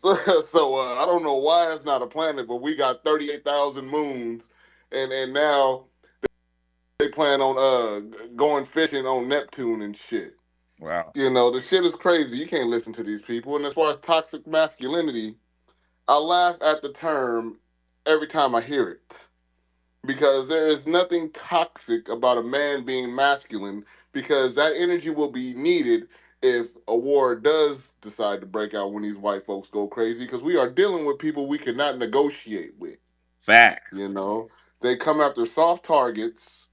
They have no morals. Basically, these are the modern day Romes. And you can tell how they dealing with us like right now. These days they really trying to take us out. And I mean, I'm getting my family ready for the situation.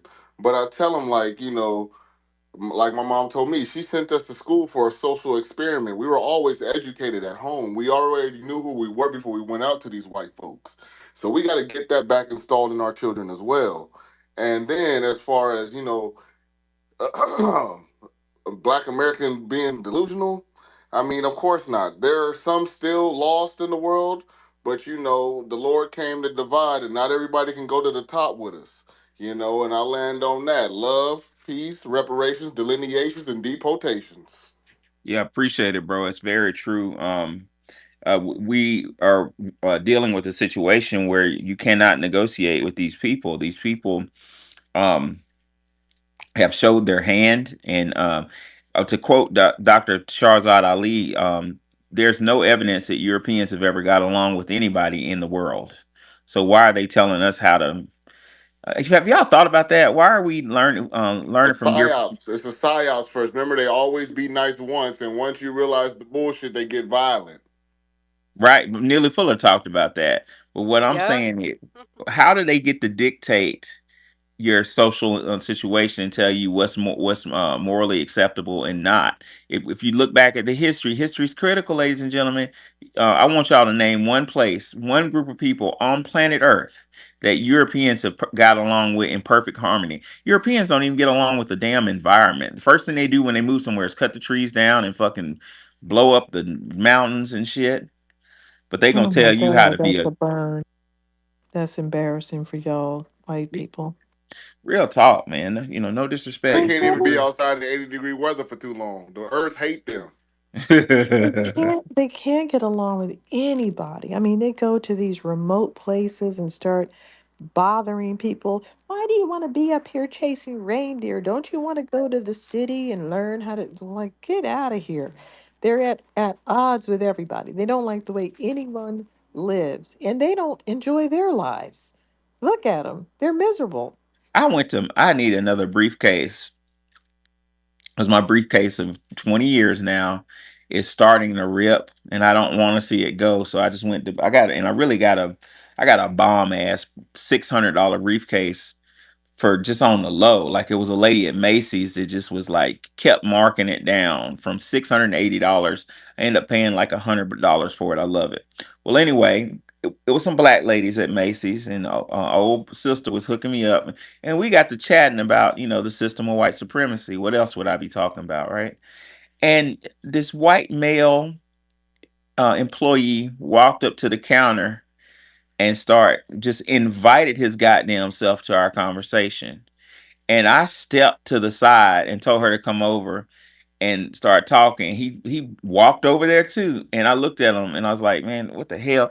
So I wanted to tell her something. I typed on my cell phone, "Why do they always invite themselves in our business?" I put it in a text message, and I held my cell phone up so she could read myself, read my cell phone. And he walked around, started peeping my cell phone. They invite themselves into all of our goddamn business. Damn, that's So nosy. so we got to start gatekeeping our goddamn business.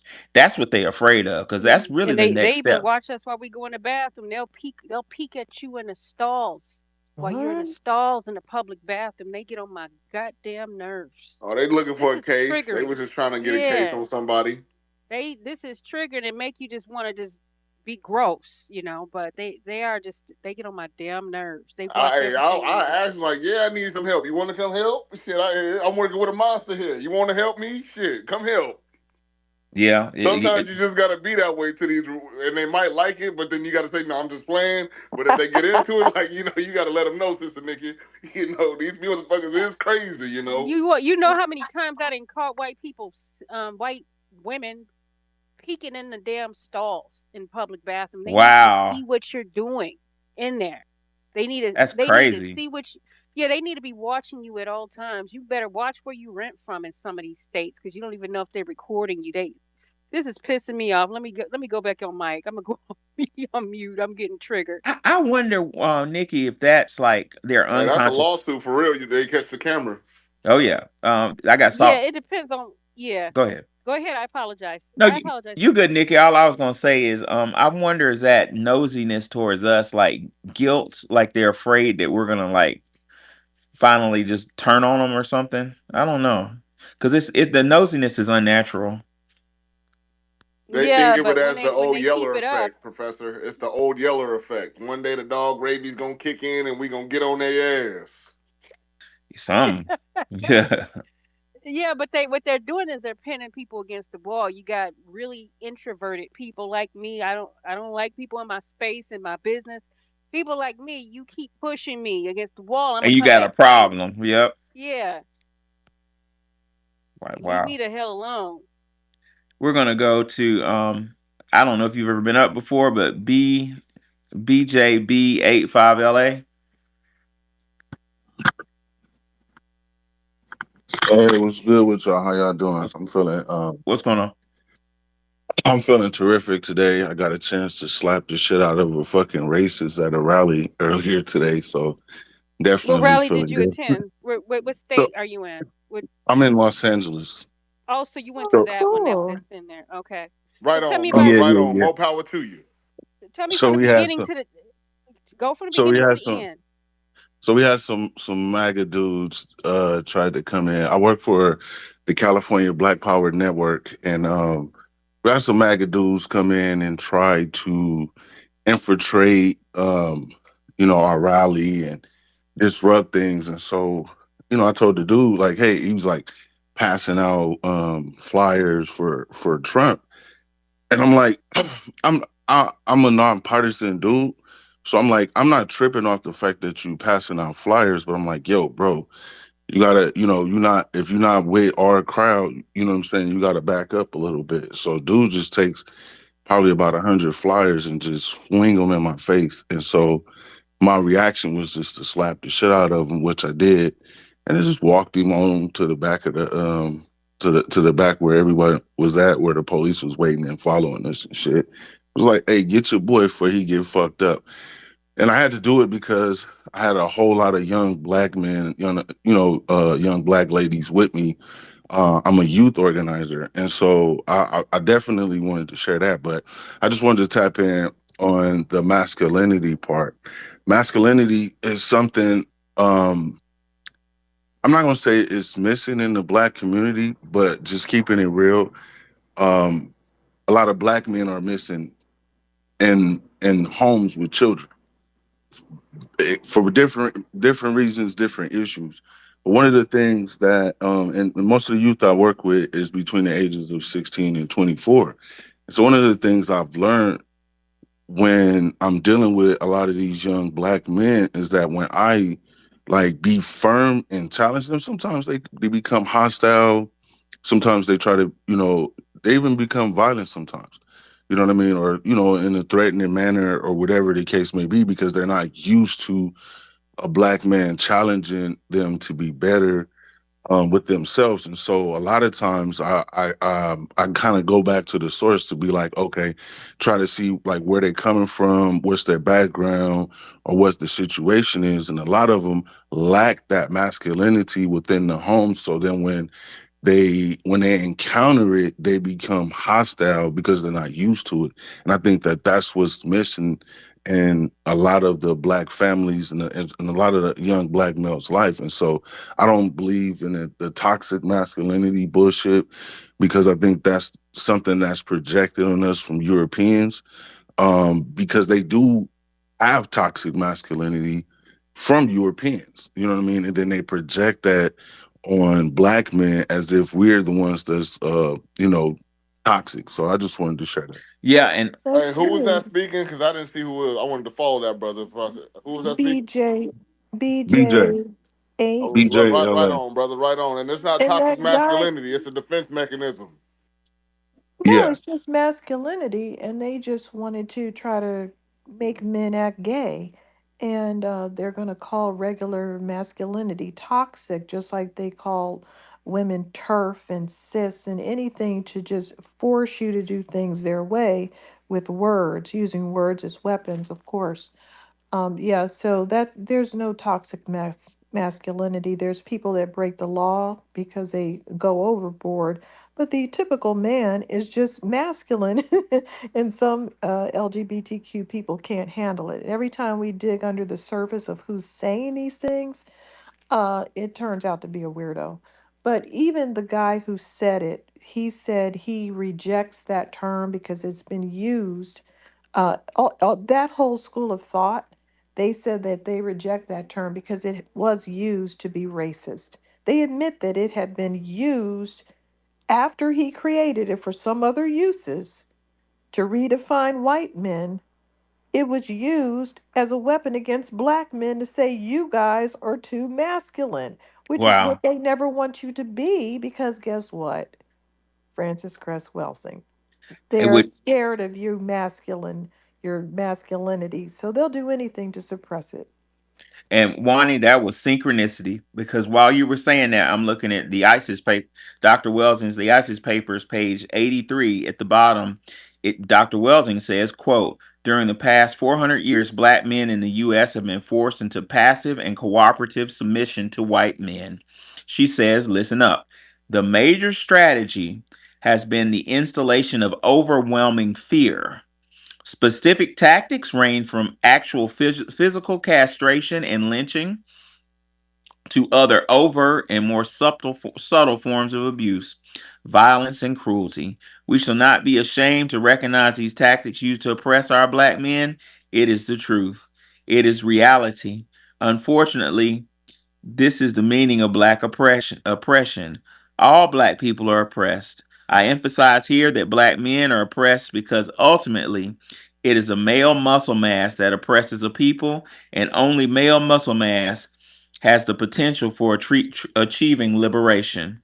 If men, if the men of a people are oppressed, the women are brought under oppression.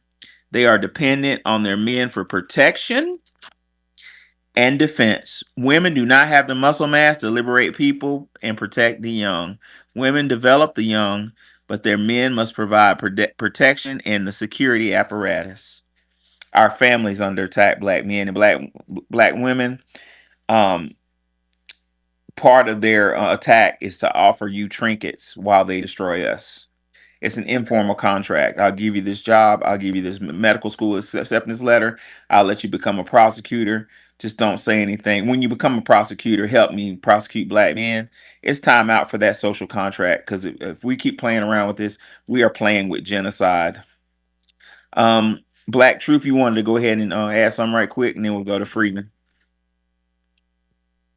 Yes, sir. I wanted to add because Sister Nikki added a very interesting point, and I've seen it multiple times how these suspected white supremacists will enter into bathrooms and be creeping on people, looking through different corners, and sometimes hacking people's computers and then staring at them through the webcam. A lot of these people Facts.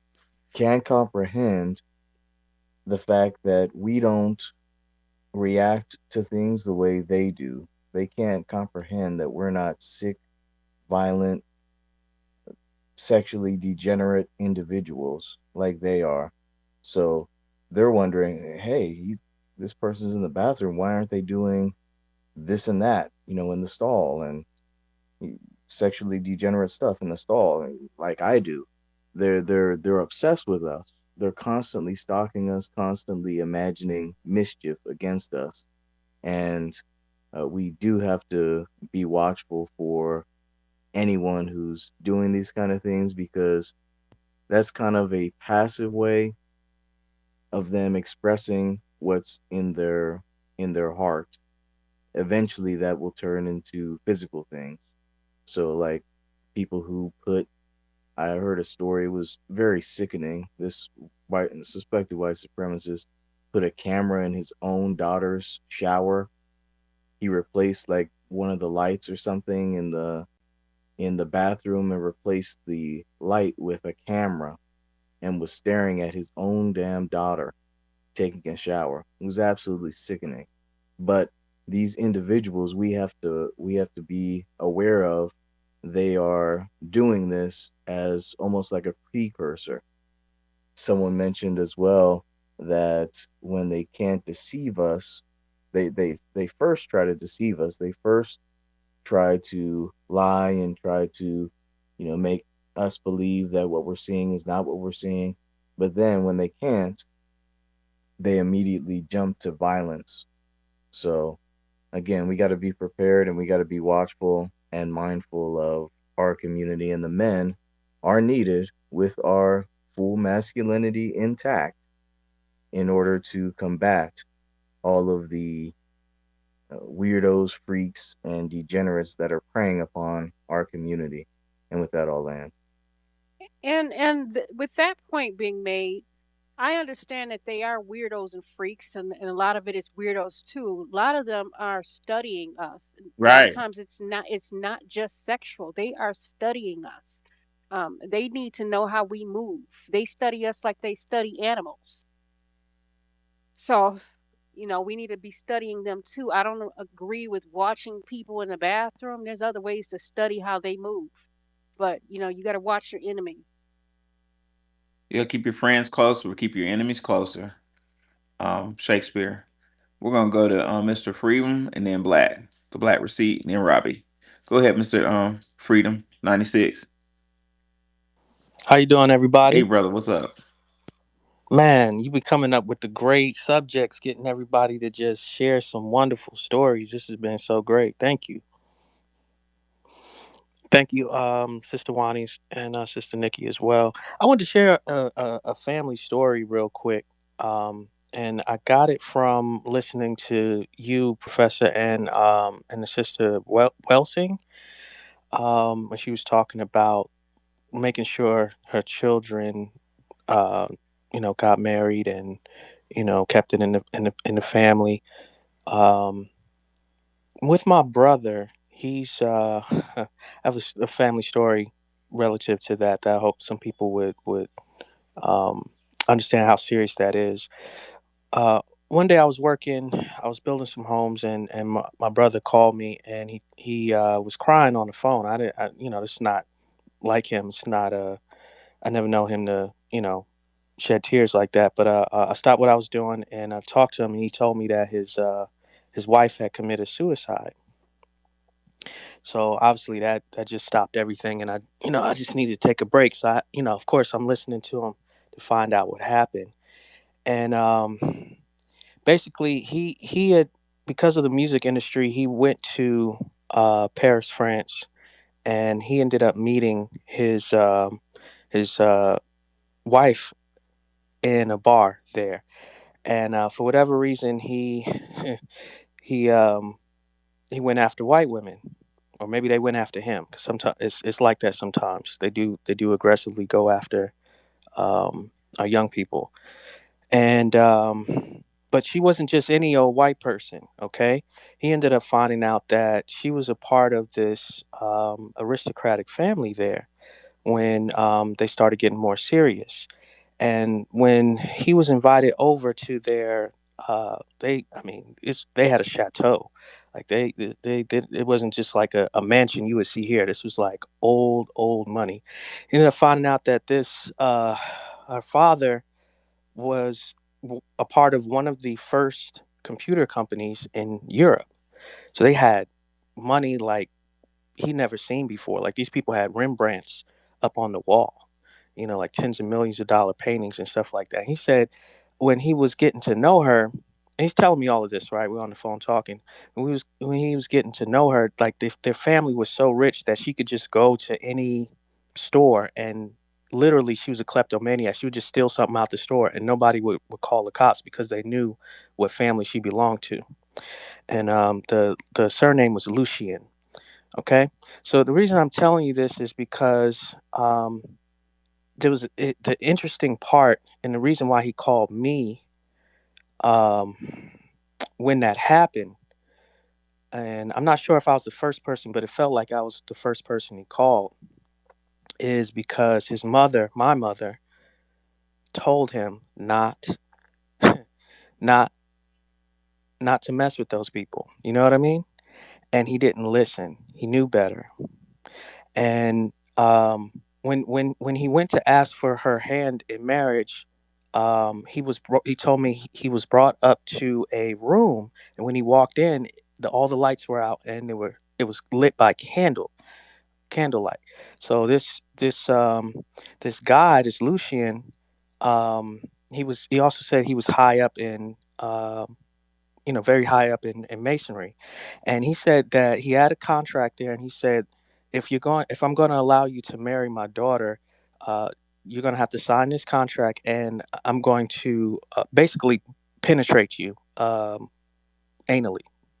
Basically, it's a fluid bonding Whoa. ritual. I was Mm, like, come on. huh? I've heard of stuff like this before. So it I've heard of stuff like that, but this was my brother telling me this. This was the first time, because they keep this stuff real close to their chest, right? They throw the stone, and they hide their hand afterwards. Did he Go break up? ahead. No, Oh, I accidentally muted him because I was scrolling and I was trying to put up a shock. because I'm shocked at what he's saying. Go ahead. I was shocked. One, I'm trying to console my brother and find out how the hell did she commit suicide. But then he's telling me this story, and I'm finding out now that it's actually he's telling me because he's too ashamed to tell his mom, because she warned him. And so anyway, my my brother of course didn't go for that, so they ran off and eloped. But this is the thing, in these families, which I mean, now he's fine, now he stepped on a landmine. Yeah, the father was abusing the daughter, the father was molesting the daughter, and that's a big issue. That's probably a part of why they push so much of that, um feminazi type of, um behavior. They hate men because of who these men are to them. Okay, and so they eloped, but the way that, this family clawed their way back in is they cut her off from her trust fund. So, she had homes all over the place, and they cut her off financially, and they also attacked him, to where he wasn't able to, get certain contracts and royalties and music, and he was getting sued, and like, because they have the tentacles, and the network is mind-boggling. You know what I mean? So, anyway, he's telling me all of this, and he says basically that, um, you know, she ended up going back because they ran out of money, and she said she was just gonna, go back and, try to patch things up with her dad. But at that point, they were in love, and, she didn't want to be under their control anymore, and she went to a bridge and jumped off of the bridge because she knew there was really no way out. Okay, she fell in love with a black man, but they were okay with that just as long as they had that control and they did that fluid bonding ritual. Okay, so Do you know what they were practicing? Because I did hear this ritual, but it was in a completely different setting. oh, I mean, I didn't. It was even it yeah, I've heard of this ritual, but it wasn't in the West. It was the male had to the woman's fiance had to have sex and submit to the father before he could get married. I'm sure you know more about it. Like I said, for me, I didn't go through any of these negative parts of these secret societies. We were anti that stuff. So I've never experienced. I've heard of, but never experienced any of that type of stuff. Um, so I'm extremely blessed, and it was just wild for me to actually hear him say that, because these are things I've heard about. That it's like, okay, that's what these societies do. We're against that. You know what I mean? But it's different when you actually hear confirmation. It's like, whoa, oh, this stuff is actually real. You know what I mean? Um, so I'm sure you know more about it, but that's exactly what he But told this me. wasn't a secret. This culture wasn't a secret society. It was just a tribe where they were just requiring that for some odd reason. A tribe. Where was this tribe? I've got to look it up because I don't want to make a mistake. I would say, okay, from to kind of help a little bit, maybe, with what you're asking, is this. They're trying negative negative, I don't know if you want to call it high principalities, whatever it is, they want to get into your DNA. They want, and it's called tying into the vine. All right, tying into the vine. And so they want to, they'll get close to you, they'll breathe close to you, they'll try to spit into your mouth. It's kind of like how a dog wants, or animal wants to lick, they want to get their tongue in your mouth. They want to have that fluid bond. They want to get into your DNA.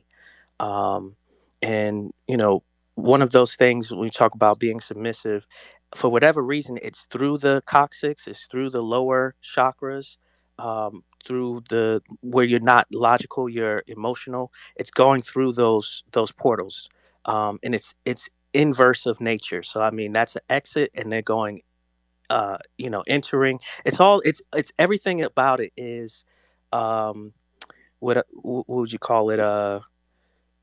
I would say it's opposite of nature. Everything about it is opposite of nature. But that the picture of Set Typhon, the hieroglyph or metanetter of Set Typhon, he's facing the opposite direction of everybody else. So it's something about Right. opposites I want to do. And I heard Satan at the Church of Satan, they read the Bible backwards. Everything is backwards. Everything's reverse. Yep. Weird. I think everybody reads it backwards. Oh They don't do anything that's in it, so Lord. or either upside down. Oh buddy. I Th- appreciate it, Freeman. Thanks for letting me share. Freedom. Yes, sir. Thank you. Now Uh, I'm looking up that tribe now. um, I see the black. Go ahead, the black. What's going on, Professor Nikki Wani? Great space like always. Very informative. Uh, I love what the black church and the black brought up earlier about queer theory, knowing that it came from CRT, and CRT came from our branch of uh, uh, the Pan Africanism.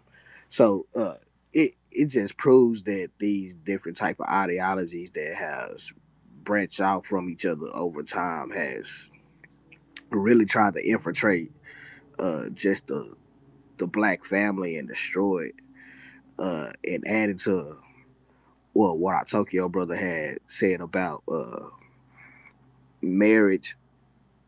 It seems like they know that we are a threat because knowing that we do have a reason to uprise and go against the system, we are the most major threat. And when you go back and kind of see when this transgender ideology kind of started off around and got big around the first time first time Trump was running against Hillary, and toxic masculinity became like uh, a worldwide main media catchphrase that everybody used. Uh, it was aimed towards us to a large extent, and then it started going like broader to everyone else. And if you just watch some of these university seminars about queer theory and intersectionality, you, you'll kind of understand like, yeah, these are some kind of psychotic folks who just hate uh, the way normal relationships have Humans. been over time. Yeah, yeah, they hate humans too, cause me going down that little rabbit hole of learning about these type of theories, it I came to the new theory that they made, maps minor attracted persons, and it once I I learned about that, I was like, yeah, oh, this is just demonic and nasty. And it's just a way to redefine things that were taboo or kind of like no culture accepted acceptable today. And I'm kind of glad that we're starting to understand that a lot of these theories are mainly Eurocentric in thought and not cohesive with our nature and how we are as a people. Because what one was saying earlier about romance, yeah, like I was raised to court a woman, open doors, like that was the common courtesy that you did in our culture. I thought everybody did that until I got grown and actually started dealing with different people from different spectrums of the world. And yeah, I figured out that we are the only ones that actually practice those type of things, especially down here in the South. If you ain't got no manners, then you gonna get your ass whooped. Then you gonna have to go get your own switch. And I didn't like getting my own switch growing up, so I made sure I said yes, ma'am, no, sir, and opened up doors and did what you had to do as a young man and carry those things to adulthood. And it reminds me of what's been going viral this week about toxic masculinity with the everybody getting mad about the Anthony Mackie little clip of him detailing how he raised his sons, and how he feel like masculinity in America has been on a downward trend, which we can't say it hasn't. And the only people who defends this, that it is that it's a positive thing, are like feminists, people who are not born and raised American, or just anchor babies, and a lot of these little bussy chasers. Yeah, I hate to say it, but But if he it's put some dresses on his sons, they would be clapping and cheering and Getting just a acting a scholarship. fool. Yeah, yeah, let them he'd be be a little Dwayne Wade, little superstar. Zion. You, you look, I just don't support that thing. Look, I feel like once you grown, you can do whatever you want. You chop off your wee wee if you want to, and make it into a bust up link. It's your choice. You're grown. That's the part of having autonomy and the right to do what you want as a grown up. But for children, and coercing them, knowing that they're easily uh encouraged to do different things because they are exploring themselves and still trying to figure out life and how they want to be, that is detrimental to their future. And I really do believe it's a way to, like Judge Joe Brown say, it's a way to force people to not see themselves as human anymore, so you could just be anything, and you don't have no rights for anybody to recognize. Because if everybody rights kind of come from this imaginary sky daddy, it's rooted in sky daddy, then don't nobody believe in sky daddy, or just have some cohesion of a higher authority, a higher power beyond mankind, then yeah, what rights do we have to recognize of yours if you think you're a butterfly one day and a troll the next day? Like it is kind of crazy. So yeah, a lot of these people, we might need to make insane asylums great again. I ain't saying give people lobotomies and electrotherapy, but uh, so some coats that make you hug yourself in a soft cushion room, and somebody that's gonna talk to you and help you deal with your past baggage is something that is very needed for a lot of people. Cause this app has shown me that a lot of people got a lot of baggage that either they don't want to deal with, and they enjoy just uh using that anger to put on other people to make themselves feel better. And some people just don't know how to deal with it, or are scared to just walk down that road and open that door. So at the end of the day, I say uh, I see that we are on code, because when we have these conversations, you see, don't nobody come in and actually start Going against us. yeah, or just make it into something that is not really what we trying to make it about. It's mainly rooted in Derailing. scholarship. Yeah, it's mainly rooted in scholarship and critical thinking, and giving people their choice of either taking the evidence as it is, or making your own mind up. And that's what being an adult is about, really. So yeah, I hope everybody have a blessed Saturday. Happy Sunday morning wherever you at, and continue to, know what I'm saying, educate yourself and spread the word, and let's continue to build community. Well, we are. Thank you for Love it. your submission. Yes, sir. Loved it. We're gonna go to a couple more speakers. It was Robbie Blue. Go ahead. Rabbit Good morning. blue. Good morning, Sister Wani, Uh oh. Sister Nikki, and Professor. What's going on, bro? Here we go Um, again. What uh, happened? You can't Lightning. hear? can you hear me? Or, Oh Professor, my can you hear God. me? Or he can't hear me? What? Do I need to drop and come back, or No, can y'all hear no, me? No. just stay up here for a second. I'll talk to him. Okay. Dang, I was almost done. Oh my God. Not again. Why is that Hey, God affecting? bless I'm you not guys. plugged Finally into get a chance to anything. speak. We don't have weather out here in Signal California, stream. so we don't have Hey, can thunder y'all and hear me? lightning. Anybody can hear me?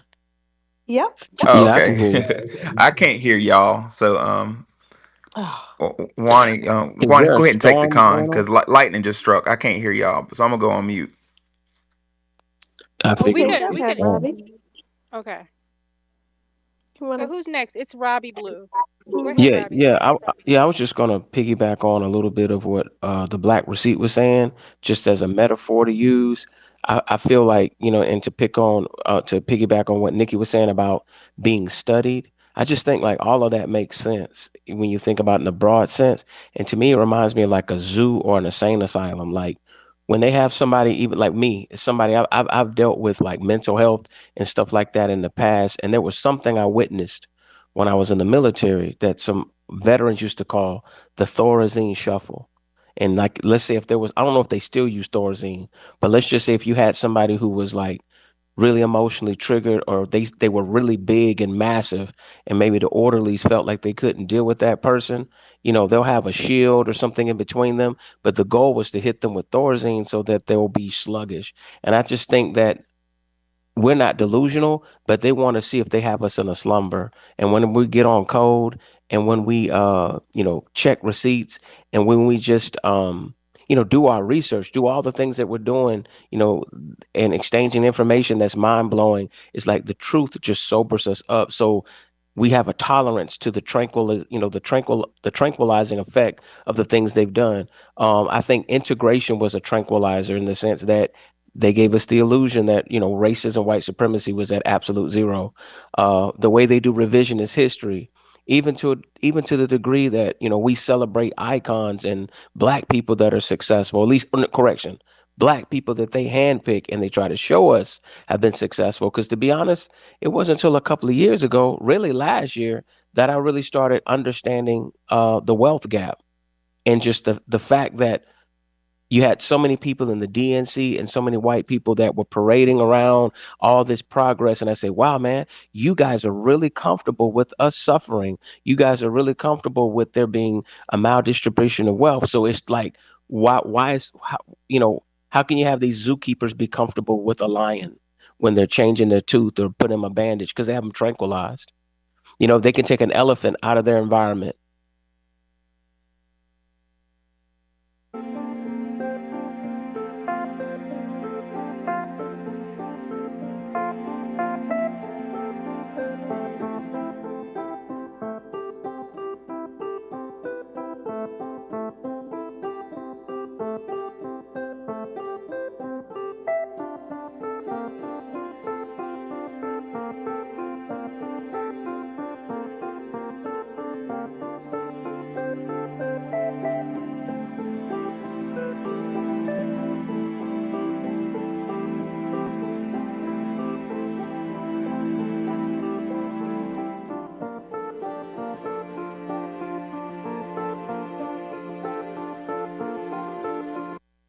Hey, ladies and gentlemen, I'm back. It's a storm in Atlanta, and believe it or not, another lightning strike struck a tower outside, and my sound went out. So that's never happened. I didn't even know that was possible. But I just came back to properly um close the space. That's so weird. That happened earlier. And here goes the thing. My phone was plugged into the wall. I was charging the first time that it took out my sound. But this time my phone, was unplugged. So I don't even know how that's possible. But yeah, lightning. It's a really electric storm out here in Atlanta. Um, it sounds beautiful. We got the window up and stuff, and it's just storming outside and stuff. But I think Robbie Blue was speaking. We're gonna go ahead and close. Yes. Or what'd you say, love? No, I just said yes, he was speaking. Robbie, if you want to come back up and close, and then we'll get one more speaker, and then we'll go ahead and. I just want to come back to properly close the speech. Yeah, we can just let Robbie close it Okay, down. well, Robbie, you got last words. Go ahead and close the space down. It's 1:47 in Atlanta. I've really enjoyed y'all. Sat back and just was listening and learning, and we'll be back tomorrow. But Robbie, go ahead and take us home, brother. I pray that you and your family are safe. You stay safe where you are. I had pretty much landed my plane from where we were previously just to say that, we're in an artificial environment, that they put us in a situation that's toxic and not natural. And because they're phony and because they try to disarm us with selective kindness, it's really a lot to unpack because we're authentic. So a lot of the things that go on in their mind, they're never on our mind. Like tethers always have us on our mind. White supremacists always have us on our mind because they're too busy playing victim, but also more importantly, to somebody's point earlier, I think they know that karma is coming, Oh and yeah. it's by their own design and by their own doing, which is the most ingenious thing about it. So I'll land my plane there. It's just that we got to continue to understand that they're always going to watch us to make sure that we're still tranquilized, to make sure that we're still comfortable. You know what I'm saying, with inequality and the maldistribution of wealth, and that's pretty much it. Well, they should know by now that we're no longer comfortable with that. Ladies and gentlemen, is toxic masculinity cap? Yeah, it's coming like Wani said from those tanks, those isms. In my view, it's just another strategy to try to lower birth rates in the black community, thereby genocide us. Keep that in mind. Remember what we said about cisgender, how that came from a grad student who's was using it just um, the trans community didn't feel ostracized by the truth. That's craziness. Just so you don't feel bad about what's true. I want I y'all. noticed that that woman and the other guy, Shepherd Bliss, who created the word toxic masculinity, it's very hard to get details on these people. It's almost like they're either scrubbed or they're just not interacting with the internet or making sure that they have a very low profile because people probably want to run up on them. I mean, how many times have we been assaulted with these words, cis and toxic masculinity. So I can't even get any details on these people, to be honest. And it's kind of Mm. shocking because I do this all the time. But I know how to get details on people and where their parents are from. well, that's very strange, Wani, because what that sounds like to me is they're working with agency, with federal agency. And if that's the case, then this is social engineering. It's a tactic on a higher magnitude. Hmm. Yes, all of these things are social engineering. They really are. They still come out of that whole refusing to conform, sexologist. And like I said, the feminists took the women's rights movements, not movements, but women's rights, and twisted it to where they were against families and persistently talking about these issues when they didn't want to ever say, yeah, we got those rights. Now go sit down somewhere. If you don't get the same pay that a male does on the job and you're doing the same job, that's when you start suing. You don't have to have a persistent movement just to cry and moan about men. That's what they're doing. They're not utilizing the laws that the women's rights fought for. Hmm. They fought for those rights, but they don't care. They just want to talk online and complain about men all day. That's what they want to do. So Right. there you have it. Maybe it's time for some countersuits for some of us to start suing. I think that's what the time is coming. Yeah, calling people serfs, running up on people saying if you don't date trans women or whatever they are, you're transphobic, just attacking people left and right. They've been getting away with a lot, and they seem to be the only ones with the rights. Right. They can trample over. I remember some woman said she was in the hospital. This was right in the middle of their insanity, and they didn't want to use the word mom. That Wow. was banned, and this woman just had a What they baby, call her? and they said birthing person or something Jeez. like that. Yeah, and they're still these imbeciles are still trying to push that language through. That's what the Democrats are doing. That's all they care about is doing these stupid bills to push things through. And I hope that Donald Trump erases all those things and we never vote for them again. That's all I hope. Right, right. And the last part of that's very true. We're gonna continue this in a way because we need to talk more about this whole cisgender issue. So, in conclusion of the space, are Black Americans delusional? I'm going to say we have been trained, we've been conditioned to be delusional, and that's coming from Dr. Amos Wilson. Amos Wilson pointed out. along with Dr. Francis Cress Welsing, that white people, Caucasians, make less than 10%, probably around 7 or 6% of the world population. And Amos said the only way that less than 10% of the world's population could control 90% of the world's population is to have the 90% out of their mind. So the delusions are manufactured through the system we're talking about, the system of psychological warfare in direct defense of the system of white supremacy.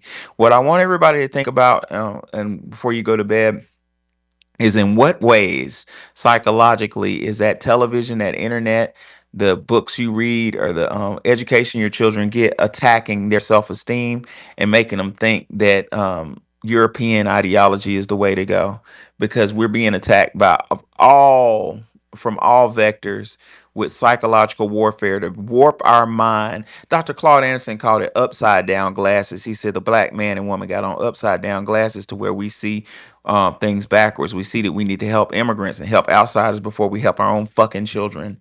Take off those upside down glasses, ladies and gentlemen. Figure out what psychological warfare tactics is being used against you and your family and reverse it. Turn a negative into a positive. On that note, I love y'all. I had a blast. If you want a copy of my book, go to Our Story Publications. Uh, go to a $ Our Story Publications. I'll put it in the Jumbotron in a second. And put $25 on the Cash App and put your full address, and your full address and zip code, and I'll send the book out to you shortly. There was somebody, I'm looking for the name right now, that wanted a comp. Well, if you're the person who asked me for a tracking number, go ahead and DM me, because I couldn't send you the tracking number on Cash App. You know who you are. I got your tracking number for the last purchase, and I'll send it out. Um, Why doesn't Cash App let us speak? I don't. It's the weirdest thing. I don't like that. It's so strange. It won't let you speak. In addition, in a moment, you'll see Wani Spots and Nikki the God's Cash App.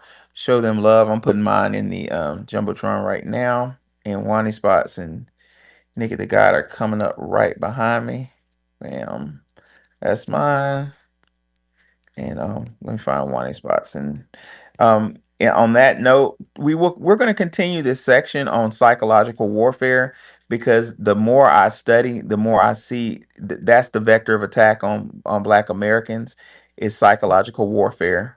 It's coming from so many different directions. And like somebody brought up earlier, the main vector of attack is our children, and I am on the front line defending Black American children. That's my life calling, and it's what I was sent here to do. And I'll probably, I've dedicated my life in defense of our children. But protect what you allow your children to see and what you allow your children to hear. Make sure they feel good about themselves, and make sure they know who they are. With that being said, Wani, did you have any last words? Good night, everybody. Nikki, any last words? Good night. Good All night. right, we'll see y'all tomorrow, where we're going to continue this identifying the type of psychological warfare that attacks us. I love you all.